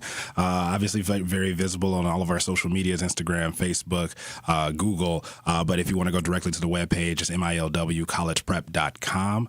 Lots of information on there for enrollment for the upcoming school year. And we have a hiring fair coming up at the end of the month as well. And so anyone who's willing to come on in and interested in joining this amazing work, this amazing mission and amazing place, feel free. Please come on down and get acquainted with some of our amazing leadership, some of our amazing staff, and we look forward to seeing some of you guys out there.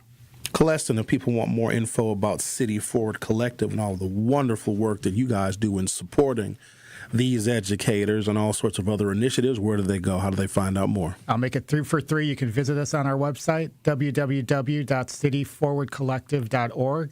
I'll put a plug in for families. I know it's school enrollment season. If you're trying to find information about schools like Milwaukee Academy of Science, like Milwaukee College Prep, like any of the other options are available to your families. We've got a school finder map and a set of resources for parents. Just click on For Families right at the top of our webpage. You can also find us on social media. CFC_MKE is our handle on most of the platforms. Celestin, Anthony, Al, thank you guys so much, not just for being here, but for the work that you are doing that really is making major improvements in our community and making people's and children's lives so much better. You guys are welcome back anytime. Appreciate it, man. Appreciate it, Sherwin. You are listening to The Truth with Sherwin Hughes on 101.7 FM. Don't go anywhere. I'll be back shortly. More of The Truth with Sherwin Hughes is next on 101.7 The Truth, The Truth app, and 1017thetruth.com.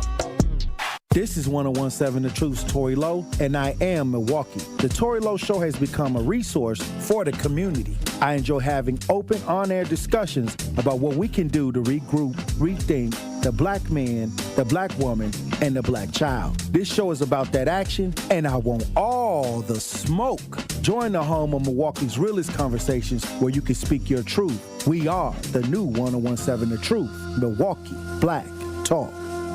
Natural gas is a clean, reliable, and convenient source of energy delivered directly to you through underground pipelines. The pipeline system has an excellent safety record, but there are clues that can help you identify a potential hazard. If you smell the strong odor of rotten eggs, hear an unusual hissing sound, or see blowing dirt or debris, it could be a natural gas leak. Leave the area immediately and call We Energies at 800-261-5325. We Energies. People you can trust. Energy you can depend on.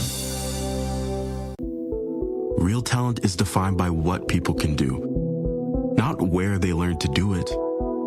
So by stopping at the education section of a resume, you might throw away the perfect hire. You might miss someone who has valuable skills to offer to help your business thrive right now and in the future. Because the truth is this: Skills First Hiring helps you see talent others miss, like more than 70 million stars, skilled through alternative routes. When you let their story unfold, you gain a competitive advantage, because hiring managers who start with skills are 60% more likely to find a successful hire. See the real person, complete. See what others miss. Hire skills first. Learn why it's a competitive advantage at tearthepaperceiling.org. Brought to you by Opportunity at Work and the Ad Council. Dad's gonna be far side, good. What should I do with my dress? Do the wiggles. The slate's coming in. What does it feel like when you're down or having a bad day? It feels sad, like you just don't want to do anything. All my little emotions in my head is just running crazy. I don't know what to do. As a teacher or coach, do you ever feel overwhelmed supporting kids' mental health? I had never experienced players being so down that they can't even participate. You're just in tears in the huddle. I didn't know what to do. Teachers need tons of help. Kids Mental Health Foundation offers educational materials to help guide conversations with our students. It's so important that we are constantly educating ourselves. It's the same as the CPR class to me. We're trying to save a life here. The Kids Mental Health Foundation has free tools and information developed by experts, because kids' mental health starts with all of us. Scan the QR code or check out kidsmentalhealthfoundation.org to get started. This is The Truth with Sherwin Hughes on 1017 The Truth, The Truth app, and 1017thetruth.com.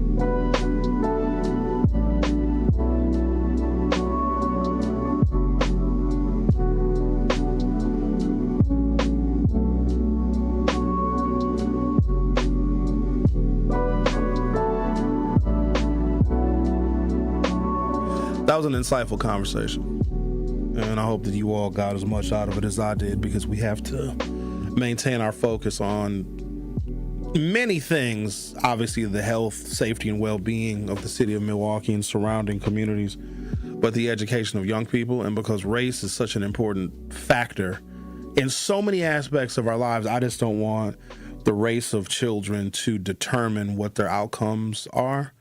Because if we use race as a factor to determine a child's outcomes, we are not doing ourselves any favors. And also now is a time to really focus on and tighten up on what we do locally, because at the higher levels of government, and I mean the federal level, let's just say things are a little rocky, but we do still have some creative control over what happens here locally. And it's almost like Milwaukee is a city that's fighting itself.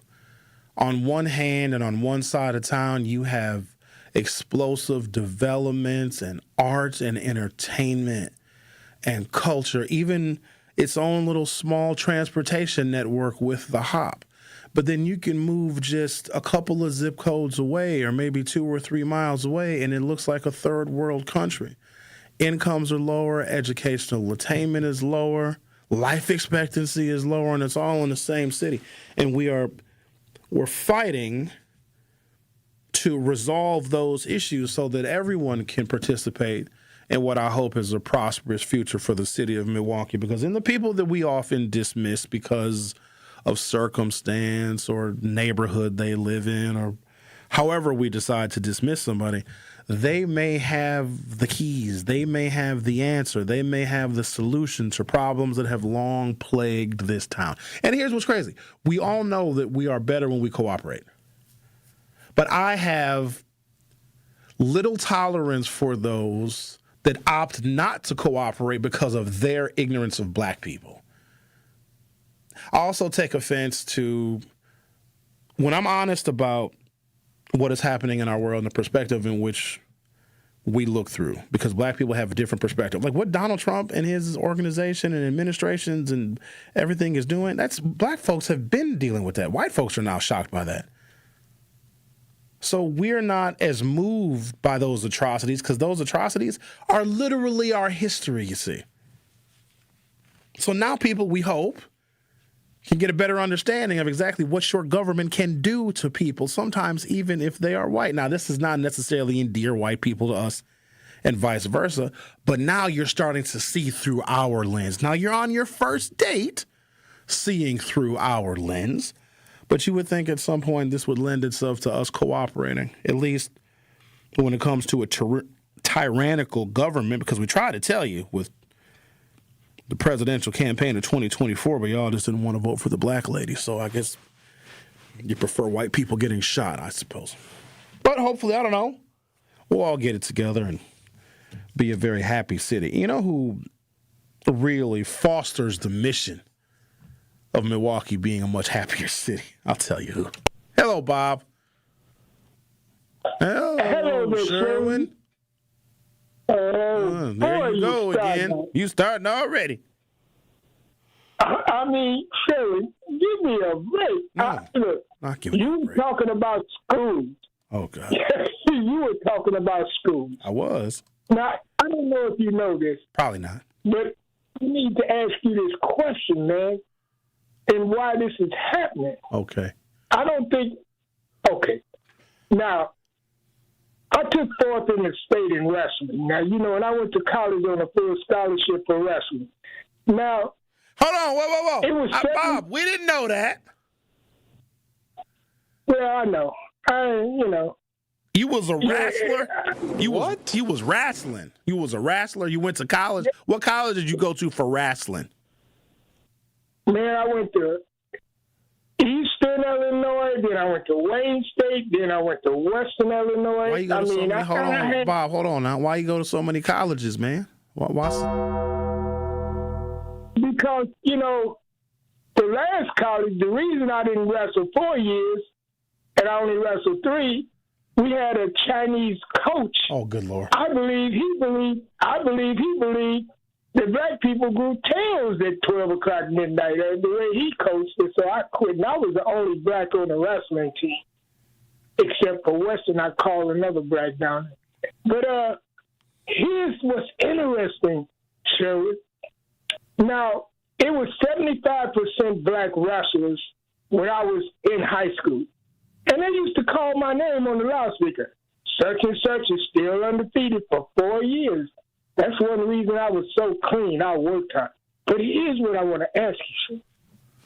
Now, it's 75% black wrestlers. And then, we didn't have as many, people that watched. There was 50, to 100, like basketball players or football players. But we had a number of people there watching us wrestle. And out of 75% black wrestlers, 2 black mothers came. I took 4th in the state, and my mother came to 2, and my father came to 1. We white wrestlers, here's a guy that wasn't no good, and mother and father had got a divorce and got remarried and had other kids. They were there for his, about the 50 to 100. Why is it that our black people don't take an interest in us? I could have took first in state if my mother and father would have came and pushed me or whatever, I don't understand. Bob, instead of asking your mother and father why they didn't dedicate more time to supporting you in your wrestling, and that's awesome to hear that you were undefeated. Why in the hell are you asking me? I don't know your mama or your daddy. You asking me why they didn't come?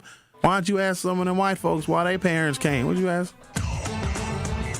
Okay, here's the last question I want to ask.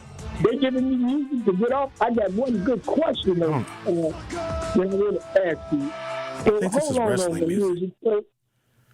Okay, now listen. Okay, I'm listening. Now, okay. Don't get smart. Okay. Don't get smart now. Okay. Why? Now, they don't do it now. I don't think so. But they did it when I was wrestling. In other words, my mother made me take college preparatory courses, algebra and geometry in sophomore year. I failed every test, but the coaches made sure I got a D, and I didn't go to the history class and got a B so I can be eligible. Yeah, I can tell. They did that in high school and in college. Okay. Yeah, I didn't even go. I was playing, cards in the senior lounge. And, I was losing weight, wrestling. So I just didn't go to class because I stayed at home. Bob, do you remember what weight class? Stop talking for a second. Do you remember what weight class you wrestled in? 75, 80 pounds? 105? 120? What weight class were you? Don't get smart. Don't get smart. 112, 119, 126. I literally guessed those numbers, Bob. That's you was itty bitty. Well, you still are. I mean, the other here, I'm thinking of something, Bob. The reason why I have a feeling a lot of black parents, not just then but now, may not support their children in athletic endeavors, because a lot of black parents would rather their children pursue academics because the future in athletics is decidedly dim compared to the future somebody can have in academics.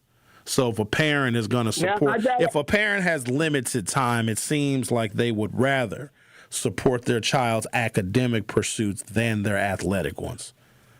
Now, Sherwin, you talk this academic stuff, and I say to you, if you don't have to get a grade school education, and you can make big money. Now, how? Loading trucks, it don't take education to do that. Unloading trucks, it doesn't take education. You ain't making big money loading unless minimum wage stuff, man. Maybe back in the 70s you can make money doing that. Ain't nobody making money unless you own the truck, own the trucking companies, and hire the drivers. You ain't making no money with no low level of education. The world is too technologically sophisticated for people with low levels of education to think that they are economically competitive. We got to stop telling people that. People hire you and pay you based on the skill set that you have, not because you can do back-breaking labor. You need to be offering a skill to an employer. If you don't have a skill, they got nothing to buy from you. Your wage you get, your salary you get is what someone is purchasing from you because you have that skill set. No skill, no salary. Real simple. There's some truth to what you're saying because it's all truth.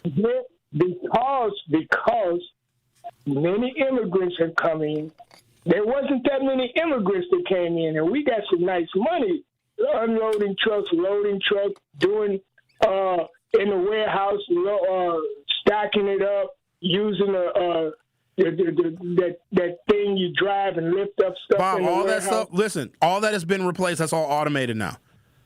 That's automated. You can get robots. You can get all this stuff that's electronic and automated and conveyor belt. People ain't doing that no more because people are lazy. People mess up. People steal. So the jobs that existed, maybe you could make decent money loading and unloading a truck. Now people aren't doing that stuff anymore. And if people are doing it, they're getting paid a really, really low wage because they can have a robot do it for much cheaper.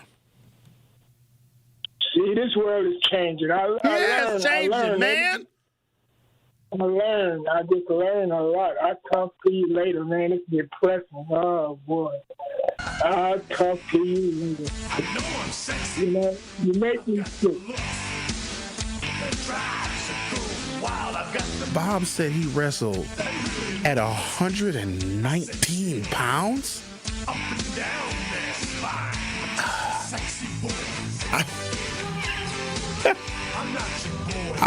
Okay.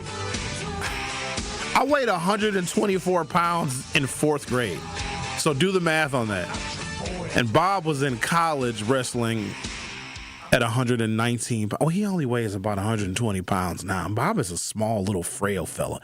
He talks big and bold, but he is an itty-bitty. Zach, have you ever met Bob before? Yeah. Okay. Yeah, Bob is not a big fella. He just got a big mouth. In fact, the last time we saw him, I kind of felt bad, so we did our last Beyond the Mic at Mr. B's, and Bob was drinking. Bob had 2 genuine drafts, and by the time he got about midway through that second genuine draft, he was slamming his beer bottle on the table because Bob, I think, is an angry drunk. But here's why I felt bad. Bob said he hadn't had a sip of alcohol in 40 years. Like, come on, man. That's a good run now. If you haven't had a sip of alcohol in 40 years and you decide at my event you're going to drink, we was worried about him, too. Bob was drunk. We had to take his beer away from him because he kept slamming it on the table for some reason. He was going to break the bottle. Yeah, we did think he was going to break the bottle. And then he decided that he was going to leave because I had a bunch of stuff. I'm running around. I'm talking to people and trying to make everybody feel comfortable and have a good time at the event. But then I noticed that Bob was gone. I was like, uh-oh. If Bob don't call us on Monday, that means that might be the end of him because I don't know how his little 112-pound ass was. 2 beers is a lot if you weigh 74 pounds. You know what I'm saying? Like, for a normal person, Bob's 2 beers is like one of you drinking a whole 12-pack. So, all right, then. Sorry to depress you, Bob. I hate that when I provide information to you, you get sad. But there is a lot of information I'm sure that people don't know. And I am here to do my level best to inform people, but I don't want to make you sad. I want you to be empowered. I'm going to take a break, come back. I want to talk about a sign that is on the door at a restaurant in Wauwatosa. It's called the Golden Nest Cafe. Food is impeccable. The breakfast that they have, they're one of my favorite places to get breakfast. If I'm not making breakfast at home, I get my breakfast from the Golden Nest Cafe. But I get it delivered, you see. I don't go to the cafe. I have it delivered. So I have not personally witnessed the sign that is in the door, but the sign is saying if you smell like marijuana, they don't want you in their establishment. And there was an interview that was done with, of course, some African-American women that thought that that sign was racist, that it points them out. And here's what I do not want. I really want to go in depth in this because I don't want people thinking that smelling like marijuana is something that is culturally black. It is unsophisticated, it is low class, it is embarrassing, and it signifies that you have a problem because there was a period of time, people get high. They do. They've always gotten high, and they always will get high. You don't even got to sell weed. Weed will sell itself. Just have it available, and somebody will buy it. But there was a level of discretion because you didn't want to smell like marijuana. It's almost like it's some kind of like badge of honor to walk around smelling weed. And it troubles me tremendously because I know that when I'm in public I want to be very self-aware. I want to know what's going on. I want to keep my head on a swivel, especially nowadays. When you are high and in public, they call it dope because it makes you stupid. Don't you want to have your senses heightened when you're out interacting with the public? And if you walk in smelling like weed, and first of all, it smells horrible. The people that love the smell of marijuana on human clothes are just diabolically weird because it's gross. And I know I smell it everywhere. I smell it in traffic, walking down the street. I smell the 3rd Street Market Hall. I went to the bathroom here the other day. I swear somebody was smoking a blunt in the damn bathroom here. And contrary to popular belief, marijuana is legal in the state of Wisconsin. So there's a lot of stuff that I want to clear up and share with you guys. I'm also going to read the article. Maybe we even play the video. I know Andrew had it. I'll send it to you, Zach, this video of these 2 black women that are offended. And one of them even had the nerve to call out Black History Month. It's Black History Month. Why they discriminated against us? Keep your weed smoking tail at home. Smoke it home. Smoke it home. The Truth with Sherwin Hughes on 101.7 FM. We'll be right back. It's The Truth with Sherwin Hughes on 101.7 The Truth app, and 1017thetruth.com. Truth Nation, make sure you tune in on Thursday, February 5th at 10 a.m. on The Truth with Sherwin Hughes, as there will be a special Forward Together for Kids live interview on The Truth with Sherwin Hughes. City 4 Collective's Coleston Morgan Jr., along with special guest Al Keith, CEO of Milwaukee College Prep, and Anthony McHenry, CEO of Milwaukee Academy of Science, will be joining Sherwin for a powerful conversation on education and the importance of the Black Educator Pipeline. You definitely won't want to miss that conversation. Life's better with Drive My Way from American Family Insurance, because we know it's more than just a car. It's your escape pod, your adventure mobile, your memory maker. And we help protect the dreams that drive you. Personalize what you pay for auto insurance and you could save between 10 and 35%. American Family Insurance. Get a quote and find an agent at amfam.com. Products, pricing, and availability vary based on the way you purchase insurance and by state. Unsafe driving behaviors may increase your rate. American Family Mutual Insurance Company, SI, and its operating companies, 6000 American Parkway, Madison, Wisconsin. Valentine's Day is almost here, and Cousin Subs has the perfect sweet treat. Our limited time chocolate strawberry shake mixes rich chocolate and sweet strawberry flavor into one creamy, indulgent sip. Share it on a date, or enjoy it just for you. But hurry, it's only available through February 15th. Order in store, online, or in the app today. Cousin Subs, we believe in better. People don't realize that glaucoma is one of the leading causes of blindness. Because there are often no early symptoms, nearly half of those with glaucoma may not even know they have it until vision loss has occurred. I was diagnosed with normal tension glaucoma in July of 2020. And what we found out at that point was I had already lost 40% of my sight. And you think it only affects people that are, 75 or older, retired, grandparents, and that's not the reality of it. I didn't think at all glaucoma was going to affect me because I didn't know of anyone that had glaucoma, no one in my family. When you have glaucoma, you can't get back that sight that you lost. And so early detection and treatment is vitally, vitally important. Don't miss life's most beautiful moments. Schedule an eye exam today. National Glaucoma Research, a Bright Focus Foundation program, offers free resources and tips for healthy vision. Learn how to protect your sight at stopglaucoma.org. Hi, I'm Priscilla Presley.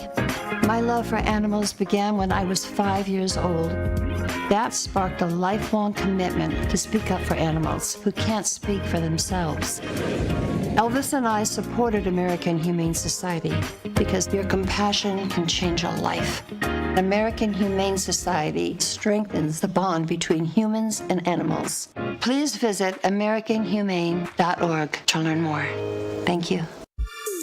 This is The Truth with Sherwin Hughes on 1017 The Truth app, and 1017thetruth.com.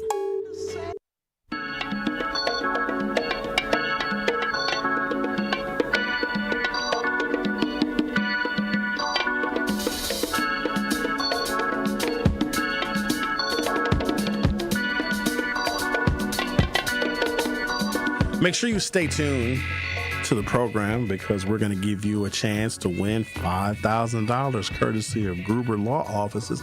Clearly that money don't run out because we just gave $5,000 away and David Gruber was like, I got another $5,000 to give away to Truth listeners. So we're starting the process all over again of giving away $5,000 courtesy of 1017 The Truth and Gruber Law Offices. So there was a story that appeared via CBS58.com. And it says, at the Mayfair Collection in Wauwatosa, the parking lot at Golden Nest Pancakes and Cafe is always packed. But now some customers feel like they're caught in the middle. I want your honest opinions on this because I'm so troubled by it. And Homer and Dame talked about it extensively this morning, and I never felt so compelled to either walk into the studio and participate or call in because I got really strong feelings about this. Article goes on to say it's because of the sign inside, and the sign says, please do not enter if you smell of marijuana. Golden Nest Pancake and Cafe is a family restaurant, and this is unappealing while guests are dining. Who would possibly be offended by that? First of all, if you are high, and you smell like the marijuana that you just smoked, and you're walking into a restaurant that is saying that they don't want you in there, like, aren't you hyper aware that you smell like marijuana? Like, who wants to be that defiant? They're being honest with you. And here's the thing. There's 1,000,001 other places that I know you can go to where they totally don't care what you smell like. I'm siding with the business on this because if you own a business in a very competitive environment, and I say the environment is competitive because everybody is complaining about all the stores that are closing. Found out Dollar General is closing locations, and Walgreens are closing, and CVS's are closing. And no, it's not just because they're in the black community. If you do a little research, they're closing all over the country because Amazon is killing all of these businesses. It's a hyper-competitive environment. So if you have a unique business that provides and offers an experience that is still of value in a hyper-competitive business environment, you should be able to say who you do and who you do not want in your establishment. That's just common sense part of it. But the other thing is this. If I'm going to a restaurant and let's say I'm a marijuana smoker, which I am not because this stuff that exists now is insane. And they're making it clear that they don't want my business. Why do some of us feel like we need to impose our money on a business that is telling you that they don't want it? That is some psychology I never can understand. If someone says, now obviously it's illegal to say no blacks allowed, but I kind of wish they would say that because I don't want to eat there. I don't want to, if you don't want me in your restaurant or your business, I promise you I will find a place that will love my money and love my business and love my culture and love everything about me. So I don't take that away from a business because a business is a privately owned entity. Yes, they serve the public, but they don't have to let everybody in. I'm not letting everybody into my house. My house is also a private place, and people that are coming and hanging out with me, I want them to have an experience when they hang out with me. It's fun, it's jovial, it's safe, it's a good time. And if there is someone who detracts from the experience that I want to offer in the place in which I have control over, which is my home, you simply can't come in here. But there's something about us that when we are told that we are unwanted, it makes us want to go there even more, like it increases the demand. And this is what I don't get, especially if it's a restaurant, because I don't think y'all quite understand something. If a restaurant doesn't want me, even if they're not being explicit racially, if there's something that I do culturally or maybe something that we wear, because we know dress codes are kind of racially targeted as well. But when it comes to food, if this restaurant or this establishment is saying, yeah, we don't want you here, why would you let them serve you food? Because they already told you they don't want you. Do you think that you're actually safe eating the food prepared by someone in an establishment that made it clear that they didn't want you? We're going to talk about this for hour 3. You're listening to The Truth with Sherwin Hughes on 1017 FM. Don't go anywhere. I'll be back shortly. Need a way to hype up your day? Hello, is this Shirley? This is she. Shirley, you are our Gruber 5K giveaway winner this quarter. Congratulations. What would you do with $5,000? I'm going to look at buying me a pickup truck. That will be some of my down payment. Stay tuned into 1017 The Truth for your chance to be entered into the Gruber Law Office's 5K giveaway. For contest rules, visit 1017thetruth.com. I love you guys. From the biggest plays on the court to the comments made in the locker room after. An in-depth recap of every Bucks game. In 6 minutes. No more? No less. Bucks in 6 on the Bucks Plus audio network. If you missed any of the game or just want to relive the biggest moments, Bucks in 6 provides game recaps every morning after. Hear the high-flying dunks from Giannis or the deep threes from Miles Turner. And catch the comments post-game about what happened on the court. Bucks in 6 on the Bucks Plus audio network. Find it now on bucks.com/plus or on Spotify, Apple, or wherever you get your podcasts. Day 1, diagnosis day. The hardest day. The day you hear, I'm sorry. This is a type of blood cancer. But day 1 is just one day. At the Leukemia and Lymphoma Society, we are here to help you move past day 1. On day 45, I discovered an online community who shared great tips for in-treatment care. I missed a lot of school during treatment, and LLS helped me keep up. We are here for you. We exist for everyone fighting leukemia, lymphoma, myeloma, and other types of blood cancer. On day 185, LLS helped me file my insurance claims properly. Day 5,840 and counting, and I'm still in remission. To learn more and get help on day 1, day 2, day 983, or any day, please visit LLS.org or call 1-800-955-4572. That's LLS.org, 1-800-955-4572. I'm Angela Bassett. As a first responder on screen, I know what it means to act fast in an emergency. In real life, the same urgency can save lives, especially when it comes to a food allergy. For 33 million Americans, one bite can turn an ordinary meal into a life-threatening reaction. And too often, they don't have the one thing that could save them, epinephrine. But emergencies don't wait. And when a severe reaction happens, being prepared makes all the difference. Now, there's a needle-free option, a new way to carry epinephrine that makes it easier than ever to be ready. No needles, no hesitation, because when the unexpected happens, the best thing you can do is be ready. Know the risk, know the options. Be ready to act. Learn more at foodallergy.org/ready to act. You're listening to the new 1017 The Truth, founded in partnership with Gruber Law Offices. One call, that's all. 1017 FM, 1510 AM, WGKB Waukesha, and W269DL Milwaukee, a locally owned Good Karma brand station. This is The Truth with Sherwin Hughes on 1017 The Truth, The Truth app, and 1017thetruth.com. Well, all right. Star Child, citizens of the universe, recording angels. We have returned to claim the pyramids. Partying on the mothership. I am the Mothership Connection. Welcome to Hour 3 of The Truth with Sherwin Hughes. So the Golden Nest, it's got a long name. The Golden Nest Pancakes and Cafe has posted a sign inside of their establishment saying, essentially, if you smell of marijuana, please do not enter. Golden Nest Pancake and Cafe is a family restaurant, and this is unappealing while guests are dining. Like, that's even polite.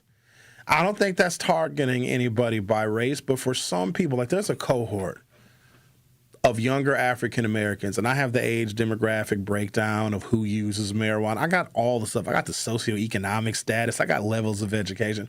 But for some reason, there's a cohort, and I can't speak for white kids, because white kids get high too, but you never smell it on them for some reason, right? But there's a cohort of younger African Americans that kind of want the world to know. It's almost like a status. If you have a particular type of very potent and pungent marijuana and you smell like it, because I've seen people compliment one another on how potent the marijuana smell is on their clothes. And maybe it's because I'm old, but that is foreign to me. There used to be a time where if you were high, you didn't want anybody to know because people would treat you different. They would look at you different. Now, this also was during the time of drug awareness, resistance education, and the Nancy Reagan program of Just Say No, and there was a major war on drugs, but it was shamed. And if you were high, you kept it to yourself. Now it seems that people want everybody to know that they are high. So some years ago, I was looking for an assistant when I was starting off my consulting business, and I was starting to grow, and I needed someone to kind of help me manage day-to-day affairs, my calendar, meetings, appointments, that kind of stuff. The number of people that came into a job interview smelling like marijuana, and this was 12 or 13 years ago. It's more prevalent now than it was then, but just how there's no self-awareness. And also the marijuana that exists right now, it'll put you in a coma. You are not in your right mind. And the other part that I don't understand is if you are out in public, especially nowadays where literally anything can happen, don't you want to have your full mental faculties? What if there's an emergency situation? You over here in a stupor because you smoked weed on the way to the public event that you were at. It makes no sense to me whatsoever. Like when I see situations like that, it makes me think that there's a whole age cohort of people that are so far gone and so disconnected and so detached and divorced from reality. Like, what are we going to do with them? It's really, really sad. It is. And I also know that it suggests a much larger problem. People are dealing with their issues, their depression, their anxiety with marijuana, which is not the proper way to do it. And I think that also explains why there's socioeconomic differences, right? The higher up in income you go, the less likely somebody is to smoke marijuana. It does not mean that they don't get high, but their likelihood that they're going to be in public or be at the damn board meeting smelling like loud is dramatically reduced, because at the end of the day, it makes you look unprofessional. And it's wild because so many of us think that we are entitled to a job and that we can just be any old kind of way. We don't have to reform some of our evil ways and reform some of our roughness around the edges. We just feel entitled. Like we'll walk into a job interview dressed sloppy, smelling like weed, thinking that we are entitled to get this employment. And when you don't get it, then you indict the entire system as racist. Now, let's be clear. There's racism in the system. It is institutional. It is also structural, but we don't help it. It's in the Black History Month, too. I got a different perception of black people than y'all do. Black people are strong, sturdy, hardy, steadfast, classy, and sophisticated. There was a period of time where black women wouldn't even leave the house if their hair wasn't done. They were always dressed in their Sunday best. We upheld a level of sophistication that outpaced that of our oppressors. They were the slobs. They were the disgusting ones wearing the dirty T-shirts and looking disgusting in public. Not us. Even when we were going to get our butts kicked during civil rights marches and we knew we were going to get blood on our suits, we wore a suit anyway. What has happened to us? That one guy, you're on 101.7 The Truth. How are you?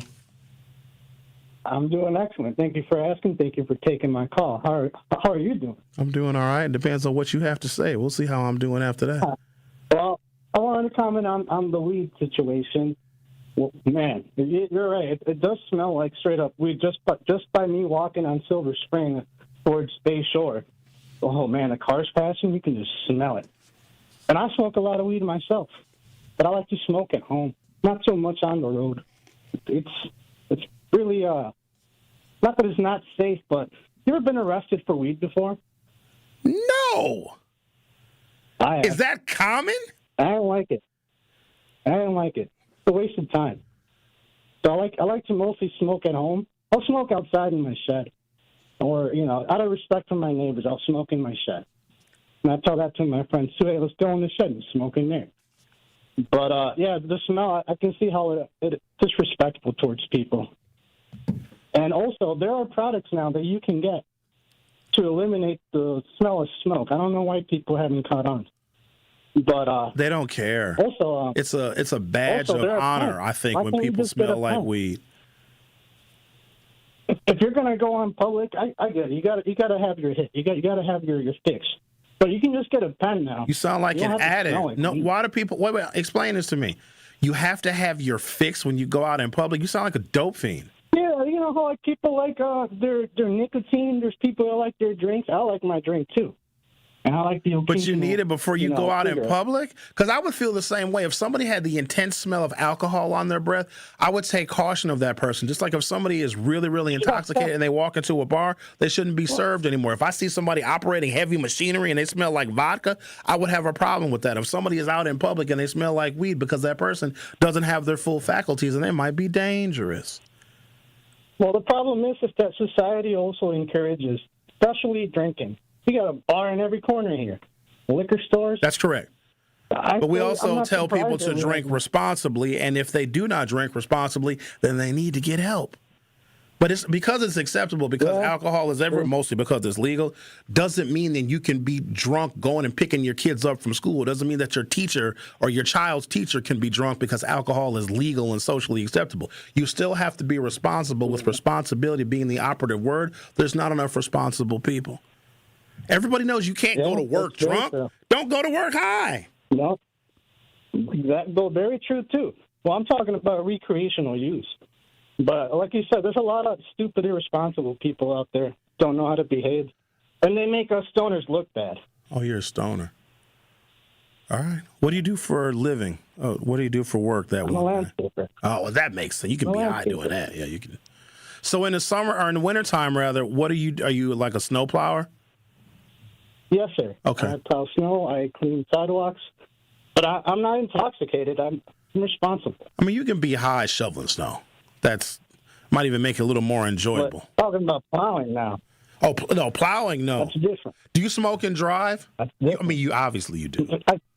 You can't smoke and drive. I know you can't, but do you? It's the worst thing ever, because it smells. It smells, and then, as a minority, you're not answering the question. Look at you twice already. Do you smoke and drive? Have you smoked and driven a vehicle? Okay. When I was young, yes. When I was young, yes, I did a lot of stupid shit. But I already told you. Can't cuss, buddy. Don't say that. He was doing so good. But that's because he's a stoner and he fried his brain. He don't know that he can't use profanity. I got a feeling that he probably has gotten high because he said, I need my fix before I go in public. Like, that's the sound of an addict. Which, let me not shame him for being an addict, because that's not good. But I don't know if y'all have ever seen a car accident. When a snowplow hits a vehicle, it decapitates the people in the car. So don't be high. Let's talk to Marlon. You're on 101.7 The Truth. How are you? Good. How are you doing this morning? I don't know. Apparently everybody wants to get high. Do y'all know that the job that I have to be so mentally sharp and mentally focused that if I came here high, it would be such a disrespect to who I work with, who I work for, and the audience that listens to me. Like, that would be the most disrespectful thing that I can do. But there's so many people, I'm going to get high before I go to work. Why would I do that?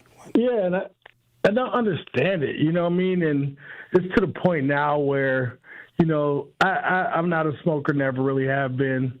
But like the smell was like tolerable before, but now it's very intolerable. But the bigger issue is, I agree with the Golden Nest restaurant. I backed them 100%. The problem though is these people smoke weed so much that they don't smell it on themselves. That's right. I am a probation agent, and I've had people come into my office smelling like weed so bad, and then they try to deny it. I was like, but don't you smell? And they can't even smell it on themselves. So going into a place, not thinking that you don't smell like it because you can't smell it on yourself is a bigger issue. You smoke so much weed that is crazy. So that is going to be the problem. Is now you're going to get in arguments with people about saying you smell like weed. They're going to be like, no, and that's going to be the bigger issue. Marlon, you know you're what I mean? a probation. If there was a private establishment, they can get out. I got a question. You're a probation agent, and people come to see you smelling like pot? Yes. Okay. Yeah, because they forget that because it is so available or so socially not socially a bad thing. They forget that it still is illegal here in the state of Wisconsin. Well, not really. What I mean? And there's probably 30 dispensaries in Milwaukee. That's legal. But according to the law right now, according to the law, I have a standard basically saying that it is illegal, so I have to hold you to that standard. Now, I may be a little bit different. I give a little leeway depending on the person, depending on how much it happens. But, normally it's the first time I catch somebody and say, hey, look, what I'm saying, you can't do this. Your rules say you got to be absolute sobriety, so don't let it happen again. So, so it's just one of those things where it's just like people come, people are in the office, people are in our lobby all the time, and I can smell them. I'm in the back of the building, they're in the front of the building, and I can smell people sometime coming to the lobby smelling like weeds. Oh yeah, it's the craziest thing in the world. All right, thank you, Marlon. Appreciate your call. All right, take care. Bye. All right, you too. The 2018 Farm Bill made THC in cannabis products legal, but there's an amount that it cannot exceed. But there's a loophole. It's like 0.3% THC by volume. So the individual pieces of, let's say, a marijuana edible can't be over that, but it's legal. And so I don't want people to think, oh, no, the 2018 Farm Bill. Now, what Trump has recently done is he has reversed the 2018 Farm Bill. Here, let me just give you some examples. In Milwaukee, the Earth Dispensary, Hazy Days CBD and Hemp, Kind Oasis, Batch CBD and Batch Labs, Terra Soil Dispensary, Ignite Dispensary, Knucklehead CBD and Vapes, Milk and Honey, and the Vitamin Shop. All of them sell THC products and marijuana. These are dispensaries that are in Milwaukee. So it is legal. But so is liquor. That doesn't mean that you can drive a snowplow if you just drank a bottle of vodka. But I find similarities, though, because I have known my fair share of drug addicts and alcoholics. Alcoholics sometimes, because real alcoholics will drink anything. And they'll drink Fleischmann's vodka out of a plastic bottle. They just need to get drunk, right? But a lot of times the worst alcoholics, like the people that if they don't drink, they shake. Have you ever seen an alcoholic like that? It's the saddest thing you've ever witnessed. They think that vodka doesn't have a smell. Vodka smells like rubbing alcohol. You can't mistake vodka at all, but they think, because it's clear and it's light, that if I drink vodka, nobody will know that I'm drunk. Incorrect. Probably just like some habitual smokers. They're so used to the smell, and also when you smoke, and nobody even really smokes anymore. Like, I used to smoke cigarettes. Cigarettes are disgusting. They're repulsive right now. Smoking anything, and also the additional hazards of the carcinogens that you are burning and inhaling. If you want to get high, there's a million ways to do it where you won't smell like weed. But there's some affection or some affinity for smoking that people just can't separate themselves from, because that would alleviate the problem that the Golden Nest Cafe is having. You smell like weed. Tell you what, if you like to get high, I got one for you. Take 50 or 75 milligrams of a THC edible and sit down for about 45 minutes, then decide if you want to smoke or not. You will see stars. I'm take a break, come back, talk to Al from Sherman Park. I bet he gets high. Actually, no, he doesn't. Not off weed, he doesn't. I'm going to talk to the caller as well. The caller's probably going to give us some fitness advice. And also, we're going to play the video. Should we play the video? We'll play the video coming back. The Truth with Sherwin Hughes will be back shortly. The Truth with Sherwin Hughes returns after this on 101.7 The Truth, The Truth app, and 101.7thetruth.com. Listen Fridays to Truth in the Afternoon with Dr. Ken Harris during Black History Month for Dr. Ken's Trivia. It's not just questions, it's culture, facts they don't teach you, and a few stories that matter. We'll test what you know and teach each other something new along the way. Lock in your Fridays in February. Be ready to call in and bring your brain with you. Dr. Ken's Trivia, Friday in February on Truth in the Afternoon with me, Dr. Ken Harris on 101.7 The Truth, YouTube, The Truth app, and 101.7thetruth.com. Ready to move? Find your next home with Odom Investments and Property Management. Beautiful rentals, great locations, and professional service. All the way Odom Way. Call 855-ODOM-WAY. That's 855-ODOM-WAY. Or 855-636-6929. Your home is waiting. Life's better with American Family Insurance because we know you love working weekends. If it means working on your dream home, both inside and out. And we're here to help protect those dreams so you can enjoy peace of mind. Save up to 40% when you bundle home and auto. American Family Insurance. Get a quote and find an agent at amfam.com. Products, pricing, and availability vary based on the way you purchase insurance and by state. Some exclusions apply. American Family Mutual Insurance Company, SI, and its operating companies, 6000 American Parkway, Madison, Wisconsin. We need to optimize the PID controller for smoother robotic movements. Our data analysis shows a significant correlation between the variables in both control groups. The test shows you've experienced an acute myocardial infarction. As you'll see on the syllabus, this course will largely focus on the Mesozoic era. Get your child the access every child deserves. Enroll your K through 8th grade child by February 28 at Milwaukee College Prep, mkeprep.com/enroll. He's the voice for the people and the community's connection to change. I caught an Uber in the evening, and my show comes on. The playback is at 6. My show comes on at 6 to 9. The driver was Somalian, and I was just, in the back seat. And so he was listening to my show, and we was talking about what was going on in Minnesota. What was his take? No, he liked my show. He liked it. He liked my show. He didn't know it was me, though. He didn't know that the person that was on the radio was in his back seat. So what was funny was I was listening to me and listening to how he was listening to the show. And so I asked him, I said, you like that show? And he was like, oh, yeah, I love that show. The Tory Lowe Show, weekdays from 1 to 4 p.m., live on YouTube and right here on 101.7 The Truth. This is The Truth with Sherwin Hughes on 101.7 The Truth, The Truth app, and 1017thetruth.com.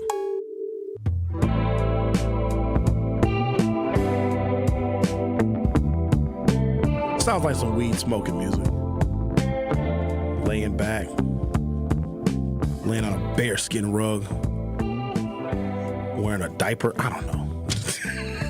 Let's talk to the caller. You're on 101.7 The Truth. Thank you for holding. How are you?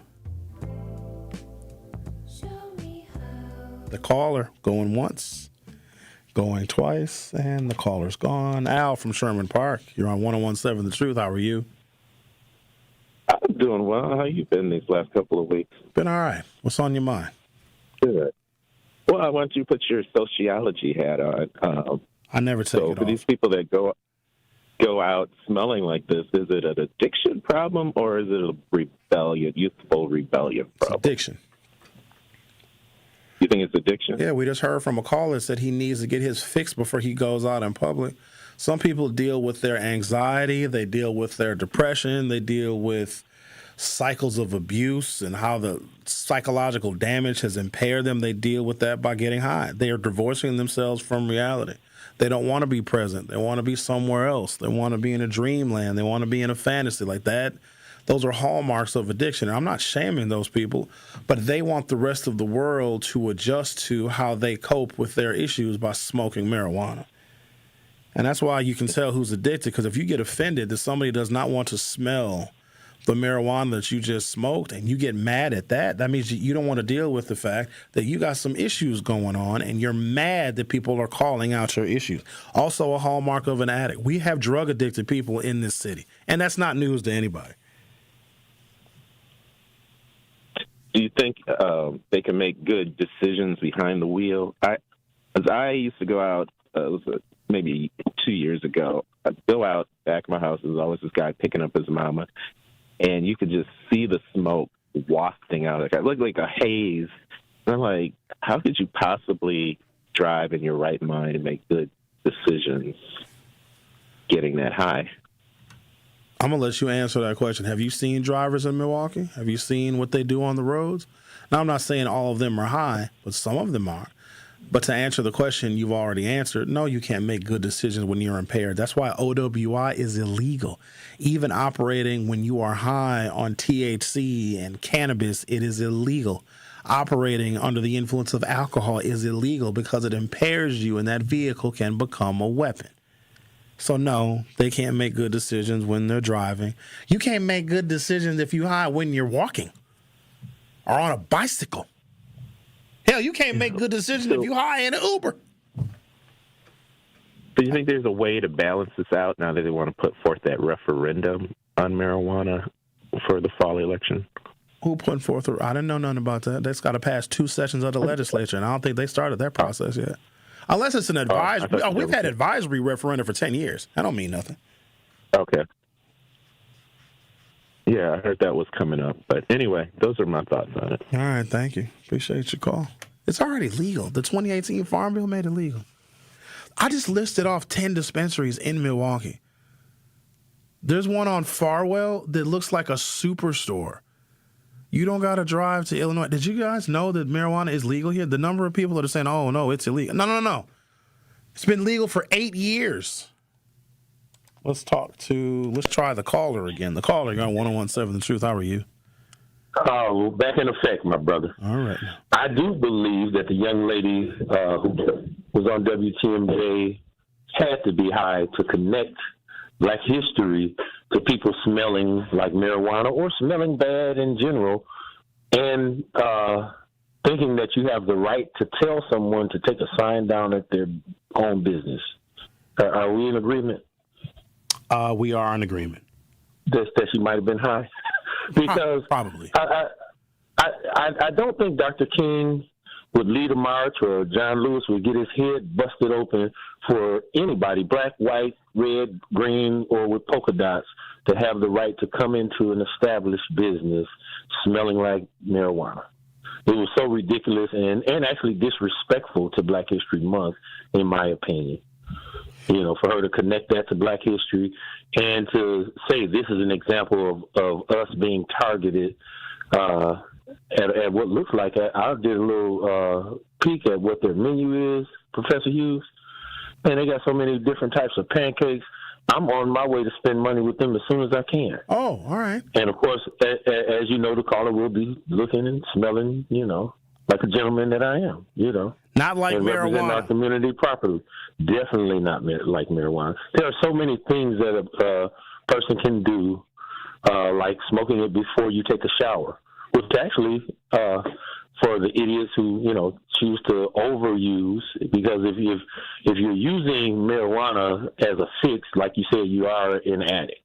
If you're taking multiple 5, 10, 7 shots of alcohol, you are an addict. So everything in moderation, except for, as you stated earlier, physical activity, and keeping your cardiovascular health. I think that should be done way more often than taking tobacco and putting it in your lungs or putting alcohol in your system as well. So I would hope that somebody in her family would let her know how embarrassed they are. No, her family does the same thing. That's probably why she feels so comfortable getting on the news talking about it. So. You got it. That is what's missing. That neutral person who will tell you when you're wrong, like you and I had. That is missing. And so I hope Truth Nation continues for the rest of this hour to let her know if she's listening. Probably not. No, she's not. Mostly smart people listen to your show. But, I think it's just ridiculous that she made herself look really foolish on television. So maybe social media will, No, they won't. No, they're going to encourage. Clarify that. No. Yeah, they're not. Well, at least we have some smart people who listen to your show who have enough sense to know that this is not indicative of black people. Chris Rock had it a little more correctly. And those people come in every. I'm saying I won't say that. They come in every shape, size, and color. And so, marijuana use is equal amongst black and white people. So, if it actually is.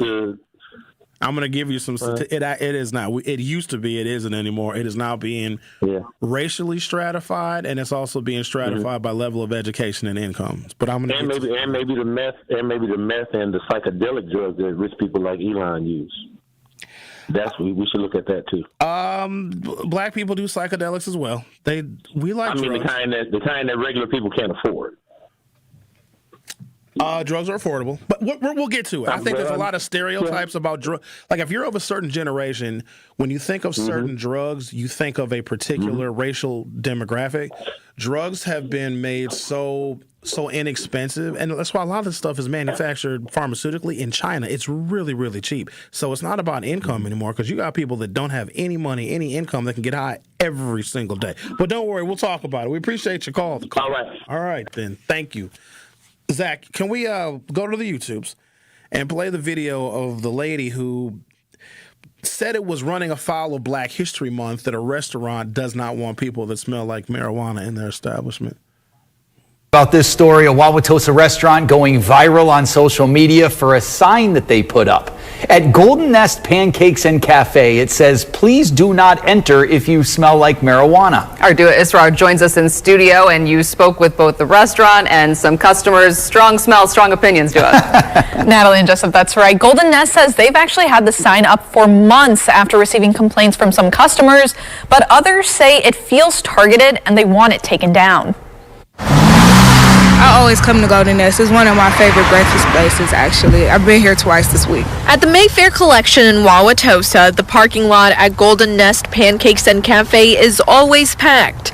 But now some customers feel like they're caught in the middle. Why can't I come and have breakfast? My money's just as good as everyone else's. It's because of this sign. Please do not enter if you smell of marijuana. Golden Nest Pancake and Cafe is a family restaurant, and this is unappealing while guests are dining. A lot of our customers were complaining about individuals that we were allowing in the restaurant that smelled like marijuana, or a skunk, actually, is how they attributed it. Some say they feel the sign is targeted. Basically a group of young individuals, a group of African American individuals that you do not want visiting. Wayne Doney, the restaurant's general manager, says that's not the case. There's no demographics about it. I don't care if you're old, young, doesn't matter.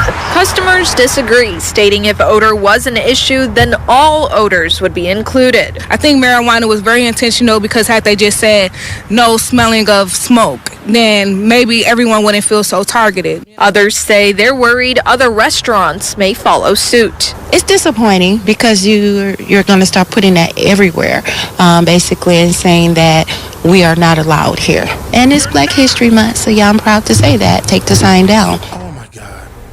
Now, the restaurant says they don't plan on taking this. She said Black History Month, so yeah, take the sign down. I can understand. Let me just be practical and objective for a moment, even though this is more of a subjective conversation, because I feel some kind of way personally about this. If you own a business and you want to maintain a level of professionalism in that business, because your customers are watching, and customers have choice. And if customers witness things in that establishment, it's so easy for someone to never come back, because there's so many other places that they can go. When somebody is high, they can act in a manner that is embarrassing. They may get into an argument. They may get into a disagreement. They may be generally disagreeable. And you as a business owner should not have to subject yourself to someone that's high. Let me give you another example. If somebody walks into the same restaurant and they are drunk, they're intoxicated, and they're obviously intoxicated. Maybe their speech is slurred. Maybe they reek of alcohol. I can understand customers, management, all the people that work there may not want that individual in that establishment, because you are a risk, you are a liability when you are not sober. And maybe that's the way we need to look at it and talk about it. Get high all you want to, but just be careful where you are when you get high, because you are a risk and you are a liability. You don't have all your hand-eye coordination. You don't have all of your mental faculties. You could hurt yourself. You could fall. You could slip, because you're not really self-aware when you're high. You are putting other people at risk when you do that. I'm not saying don't get high, because even if I told you not to get high, you're going to get high anyway. But just do it in a place where you can minimize the risk and the embarrassment. But by me saying that, that sounds oppressive to someone that thinks that they can get high everywhere. And I say this because I was legitimately looking for an assistant. This was 10, 12 years ago. The number of people that came to a job interview smelling like weed, I'm not hiring somebody that smokes pot. I don't have to. Because you may mess up. You might mess up something that hurts my business. I can't have you interfacing with the public, representing me and representing my business interests, and you're high. No way. And if employers want a drug test, they should be able to do it. You should be, if you're going to pay somebody to execute a job for you, and some will say, well, no, I smoke marijuana in my free time. Nah, you probably come to work high too. Like, oh, it's Friday. I think I'm gonna get high. And then you screw something up at work, or you get hurt, or you hurt somebody else. No, you guys. I'm going to take a break, come back. I'm going to dive into the demographics of the frequent cannabis user. It may shock you. And yes, cannabis, marijuana, THC, the intoxicating chemicals in marijuana is legal in Wisconsin. Stop saying it is illegal. In fact, even before the Farm Bill, so in 2016, the district attorney here in Milwaukee County, you can look this up. If you have 28 grams of marijuana or less, they won't even charge you. Do you know how much that's an ounce of weed? They won't charge you. Because what the DA found is that so many people would get caught with marijuana, it was starting to clog the criminal justice system. So what they did is they reduced the fine to $1.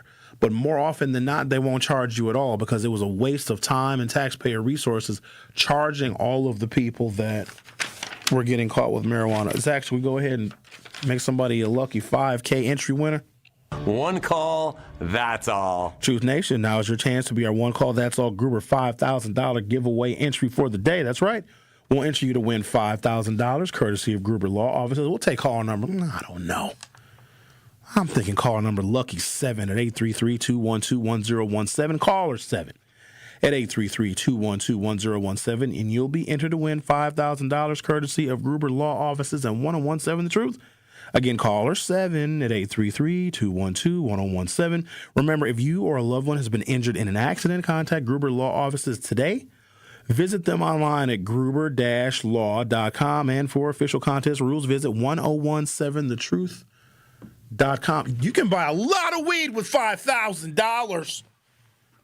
Don't go anywhere. I'll be right back.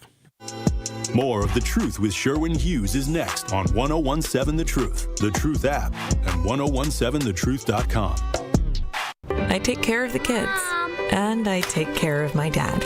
I take care of things at work. The groceries, the cleanups, the meltdowns, the doctor's visits, the family events, mealtimes, bedtimes. I take care of all the things everyone else needs. But I haven't made time to take care of what I need. Family caregivers are often overloaded. It can feel overwhelming and exhausting. It's no surprise that millions of caregivers experience symptoms of anxiety and depression every year. But help is available because there may only be one you, but you don't have to do it alone. Head to mentalhealthcareworks.org. That's mentalhealthcareworks.org to learn how to get the support you deserve, because mental health care works when you make the call. If you're experiencing a mental health crisis or thoughts of suicide, dial 988, a message from the American Psychiatric Association Foundation. Dad's going to be far side, good. What should I do with my dress? Do little wiggles. The slate's coming in. What does it feel like when you're down or having a bad day? It feels sad, like you just don't want to do anything. All my little emotions in my head is just running crazy. I don't know what to do. As a teacher or coach, do you ever feel overwhelmed supporting kids' mental health? I had never experienced players being so down that they can't even participate. He's just in tears in the huddle. I didn't know what to do. Teachers need tons of help. Kids Mental Health Foundation offers educational materials to help guide conversations with our students. It's so important that we are constantly educating ourselves. It's the same as the CPR class to me. We're trying to save a life here. The Kids Mental Health Foundation has free tools and information developed by experts, because kids' mental health starts with all of us. Scan the QR code or check out kidsmentalhealthfoundation.org to get started. I love the exercise classes here at the Senior Center. Me too. I'm trying to eat healthier too, but it's expensive these days. I know, and that's why I use benefitscheckup.org. I learned I can get help paying for groceries. Benefitscheckup.org? Yes, benefitscheckup.org is a free service from the National Council on Aging. For free? I'm going to benefitscheckup.org today. Prizes, exclusive experiences, even cash money. You want it? We've got it. Find a list of all contests and official rules by visiting truthcontests.com. That's truthcontests.com. Happy kids heal faster, and that's why Starlight is dedicated to improving the mental well-being of sick kids across the U.S. Learn how at starlight.org. Serious truck crash? Call Gruber Law Offices today. This is The Truth with Sherwin Hughes on 1017 The Truth, The Truth app, and 1017thetruth.com.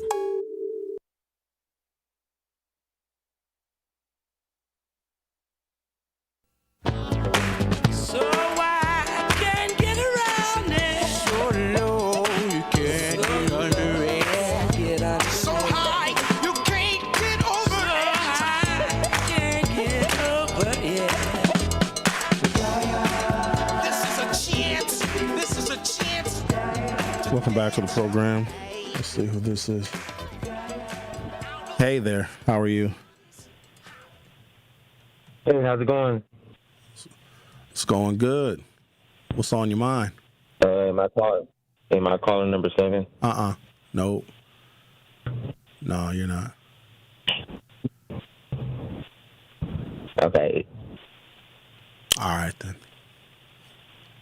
Hey, this is Dame's the name, though. Talking about, I did go to the YLA for Ron Johnson. Oh, Ron wow. Johnson. That's, yeah, you were talking about that earlier. So did you, you didn't have any personal interactions with him, I'm assuming? No, my father wouldn't allow it. Good. Your father's a great man for not allowing you to go to that guy's house. Yeah, my dad, I think my dad seen it before any of that was able to happen, but he, okay, so I was the point guard for the basketball team and the quarterback for the football team, but, my center, my power forward, my wide receivers, they all went to his house. Oh, my, they experienced that abuse? Yes. That's awful. And, the tallest guy in the school tried to kill himself after, maybe a few years after the Ron Johnson fire. So, yeah, that happened for me, and, he hurt a lot of my friends. I'm terribly sorry, but I think this also is a reason why we need to better vet the people that we are allowing around our children. Well, I'm certainly glad that you escaped, and I feel horrible for your friends that did not. Thank you for calling us. Yep. All right, what? So earlier in the show, I talked about the vulnerability that exists amongst black children, especially amongst black boys. And we know that mentoring black boys can be a very positive experience in their life, but because they need mentors so bad, we're not exactly careful with some of the people who are opting to mentor our children, right? Because the demand is so there. We think that anybody who is willing or anyone who has the time to mentor a young black boy we let them do it because, they have the commitment. They also might be a predator. Have we not learned anything from the Epstein files? Let me be real clear. There are some defining lines between us and them. Do I need to tell you what we would be saying about Obama if Obama was alleged to have been abusing kids? Whether Obama did it or not, the fact that he was adjacent to it or in the room with them or flew on a plane with them, was on an island with them, it would be a totally different response. See, y'all are accepting it. We don't. And I told the story of Ron Johnson, who was the CEO of the Youth Leadership Academy, which was a school that he started, and he was getting praised because he had a focus on black youth, and then he would mentor some African-American boys, and everybody thought it was great, and the boys they'd go camping with him, and they'd spend the night at his house, and he was raping those boys. And Ron Johnson got arrested, and people were freaked out because, oh, my God, my child went to that school, or, oh, my God, Ron Johnson mentored my child. And then Ron Johnson was arrested, he was booked, and he was released. He had a trial date. He didn't make it to his trial date. You want to know why? Because there was a fire at his house while he was in it. And you know what they ruled the fire? A suicide. Now, y'all know as well as I do, don't nobody commit suicide by burning down their whole house. But what that was is, my opinion, how we respond to someone who harms our children. Our kids are vulnerable enough. So I'm going to make sure that there are defining lines between us and them. Y'all see how they're making up excuses for pedophilia? We don't do that. That's savagery. We are not like them. I know some of y'all want to be like them, but in that regard, we'll never be like them because we got to have some defining lines between us and the savage colonizer. That's what they do. We don't do that. And when we find out that it's being done, well, we take swift action, don't we? Now, I'm not telling you to take the law into your own hands. I'm also telling you, don't harm our kids. That's something they do. And just look at the social media comments on how they're defending it. And listen, leave them alone. Don't engage with them. Why would you engage or argue with or try to shout down someone who accepts pedophilia in their leader? No. We don't engage with them. Remember, we voted for the lady. I voted for the black lady. Don't put none of this on me. That's a them problem. In fact, we don't even need to engage with them or argue with them about anything anymore because they have made it plain that they are subhuman. Made it plain because they are making up excuses for someone. And I made a mistake earlier in the week. I said that Donald Trump was mentioned 1,000 times in the Epstein files, and I had to make the correction. He was not. He was mentioned 1,800 times. So just saying.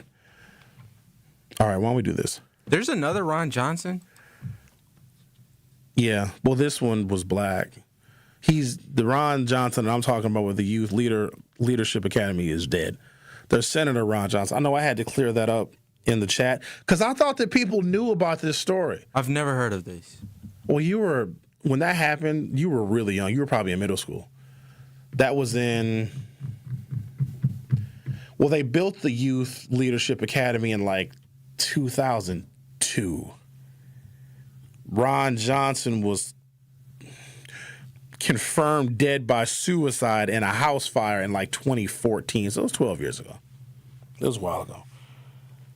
But it was a story that those of us that knew him, because there was something off about him. I couldn't tell what it was. But you know how you meet people and there's something a little weird about them, but you don't want to say nothing because it's rude? Because sometimes our instincts about people are wrong. There are some people that seem weird, but they're the nicest people ever and they're saintly.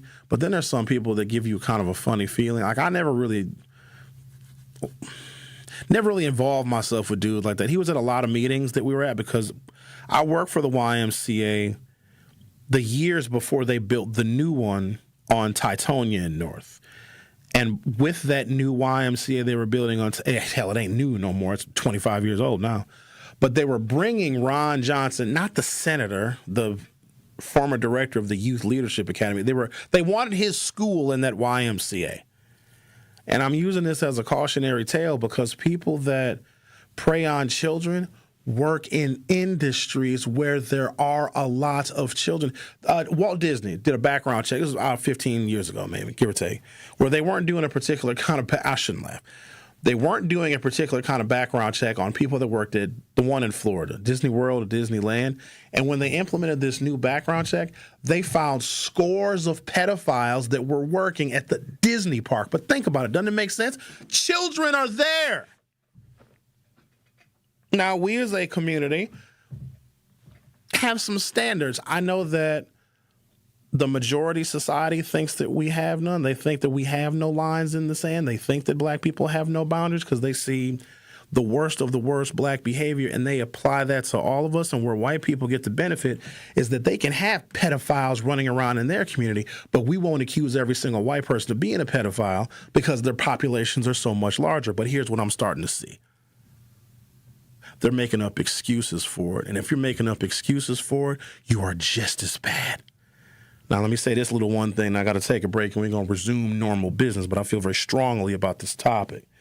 QAnon, which is an overwhelmingly alt-right political affiliation steeped in conspiracy theories, what QAnon was saying is that it's the Democrats. The Democrats have a cabal. The Democrats have a child sex trafficking ring.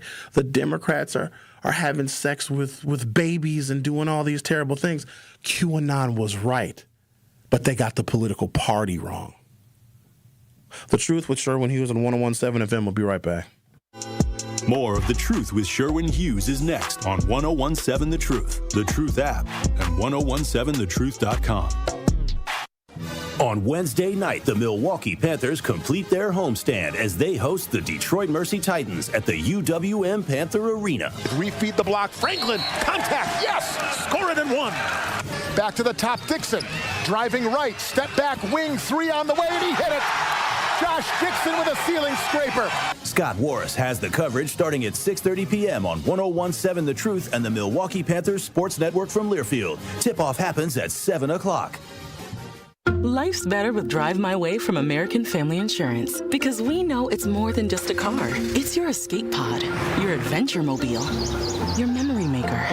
And we help protect the dreams that drive you. Personalize what you pay for auto insurance and you could save between 10 and 35%. American Family Insurance. Get a quote and find an agent at amfam.com. Products, pricing, and availability vary based on the way you purchase insurance and by state. Unsafe driving behaviors may increase your rate. American Family Mutual Insurance Company, SI, and its operating companies, 6000 American Parkway, Madison, Wisconsin. Looking for a delicious meal without breaking the bank? Cousin Subs has you covered. Our $10 meal deal gives you a 7.5-inch ham and provolone, turkey breast, or veggie sub piled high with fresh hand-sliced ingredients, crisp veggies, and all your favorite toppings. Add a bag of chips, a regular fries, a fountain drink, and a cookie, all for just $10. This deal's available online or through the Cousins app only. And you can enjoy your meal at home, at work, or delivered straight to your door. Hot and fresh. Cousin Subs. We believe in better. Available at participating locations. Offer subject to change. Hi, I'm Vanessa Williams, and I want to share with you the role that diabetes has had in my family. I lost my grandmother at the early age of 64 due to complications with diabetes. She was warm, generous, and a constant encouragement for me to follow my heart. Did you know that African Americans experience chronic kidney disease at a rate that's 25% higher than white Americans? And we're almost 4 times more likely to develop kidney failure. Diabetes and high blood pressure are leading causes of kidney disease, which can result in kidney failure, needing dialysis, or a kidney transplant. The good news is that you have the power to check out how well your kidneys are doing and learn ways to prevent them from failing. So go to your doctor and get yourself checked out. Visit linkmylovetv.org to learn more. Get the facts, get checked, and get healthy. Hi, I'm Priscilla Presley. My love for animals began when I was 5 years old. That sparked a lifelong commitment to speak up for animals who can't speak for themselves. Elvis and I supported American Humane Society because your compassion can change a life. American Humane Society strengthens the bond between humans and animals. Please visit AmericanHumane.org to learn more. Thank you. This is The Truth with Sherwin Hughes on 101.7 The Truth, The Truth app, and 101.7thetruth.com.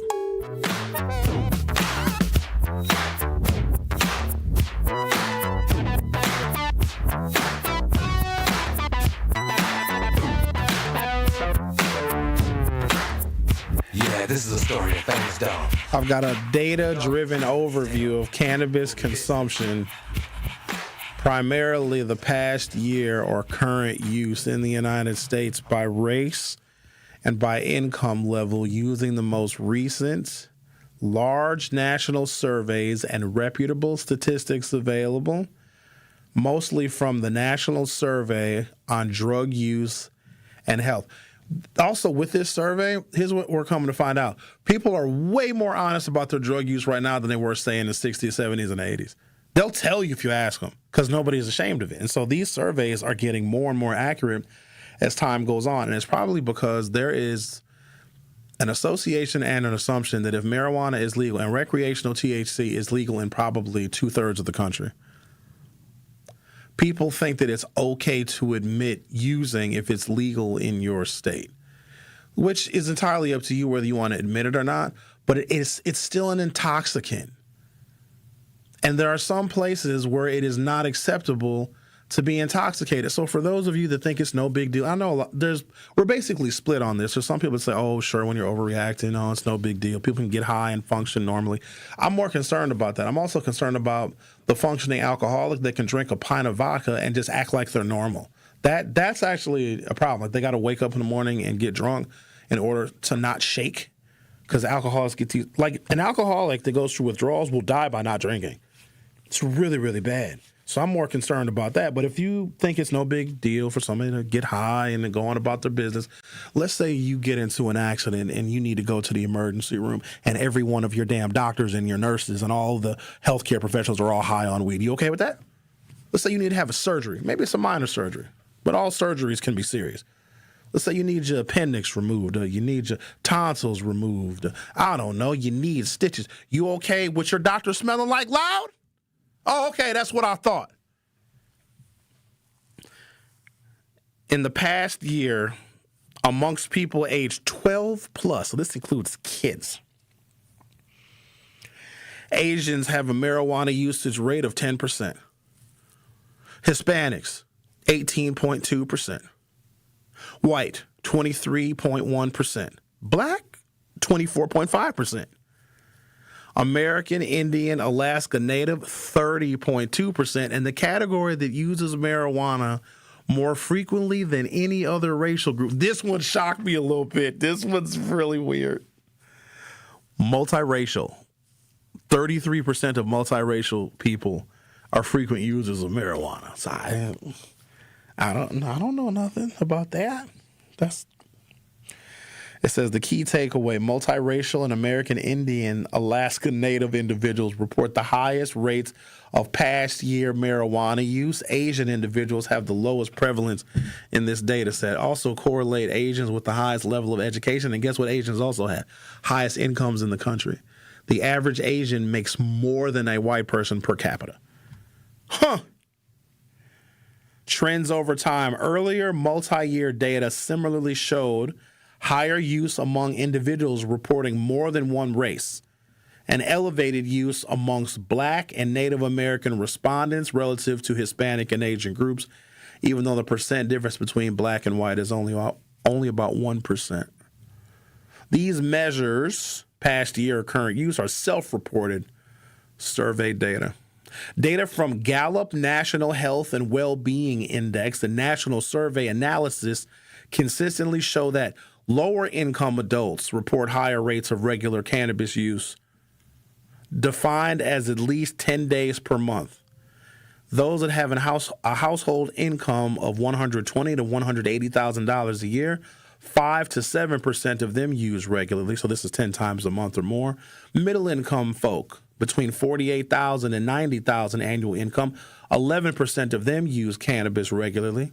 And low-income households, less than $24,000 a year, 16% of them use cannabis regularly, defined by more than 10 times in a month. Adults with family income of less than $20,000 had the highest prevalence of cannabis use in the past 30 days, which is 20% compared to all other income levels. People in lower income brackets consistently report high prevalence of cannabis use and regular use than high-income individuals. The strength of this pattern generally holds even when controlling for age, education, and other socio-demographic variables. So the lower the income you are, and maybe this is a way in which you can discriminate against poor people. Because being poor sucks. Might as well get high. But don't spend too much of your money on weed because you won't get yourself out of poverty. I guess what's more important? Getting high or raising your income bracket? Getting high, obviously.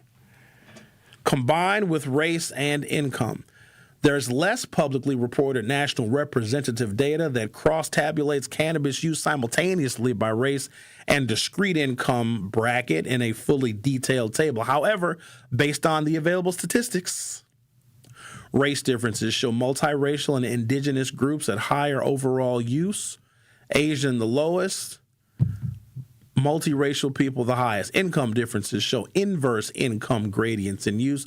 Lower income individuals tend to use cannabis more frequently than higher income individuals. The highest income bracket, it's about 5% of the people that use 10 times a month or more. People that make less than $24,000 is 20% of them partake in marijuana 10 times a month or more. Cannabis use is most common amongst multiracial American, Indian, Alaska Native respondents. Lower income Americans report higher prevalence of frequent cannabis use than middle-aged and higher income Americans. And also, because of the 2018 Farm Bill, cannabis is legal. Now, there are some limits, but it is legal in the state of Wisconsin. Thank you for listening. Have a great day. I'll see you next time. Need a way to hype up your day? Hello, is this Shirley? This is she. Shirley, you are our Gruber 5K giveaway winner this quarter. Congratulations. What would you do with $5,000? Going to look at buying me a pickup truck. That will be some of my down payment. Stay tuned into 1017 The Truth for your chance to be entered into the Gruber Law Office's 5K giveaway. For contest rules, visit 1017thetruth.com. I love you guys. The pulse of the Milwaukee Bucks, straight from a Bucks legend. Can't get it off. Marcus Johnson will, though. Can't leave him alone for a 12. Tap into Here District with Marcus Johnson on Bucks Plus. Marcus and his son Chris offer a weekly beat on Bucks basketball. Get your questions answered and hear from the biggest names in basketball. Find Here District with Marcus Johnson at bucks.com/plus on the Bucks app or wherever you get your podcasts. I'm Angela Bassett. As a first responder on screen, I know what it means to act fast in an emergency. In real life, the same urgency can save lives, especially when it comes to a food allergy. For 33 million Americans, one bite can turn an ordinary meal into a life-threatening reaction. And too often, they don't have the one thing that could save them: epinephrine. But emergencies don't wait. And when a severe reaction happens, being prepared makes all the difference. Now, there's a needle-free option, a new way to carry epinephrine that makes it easier than ever to be ready.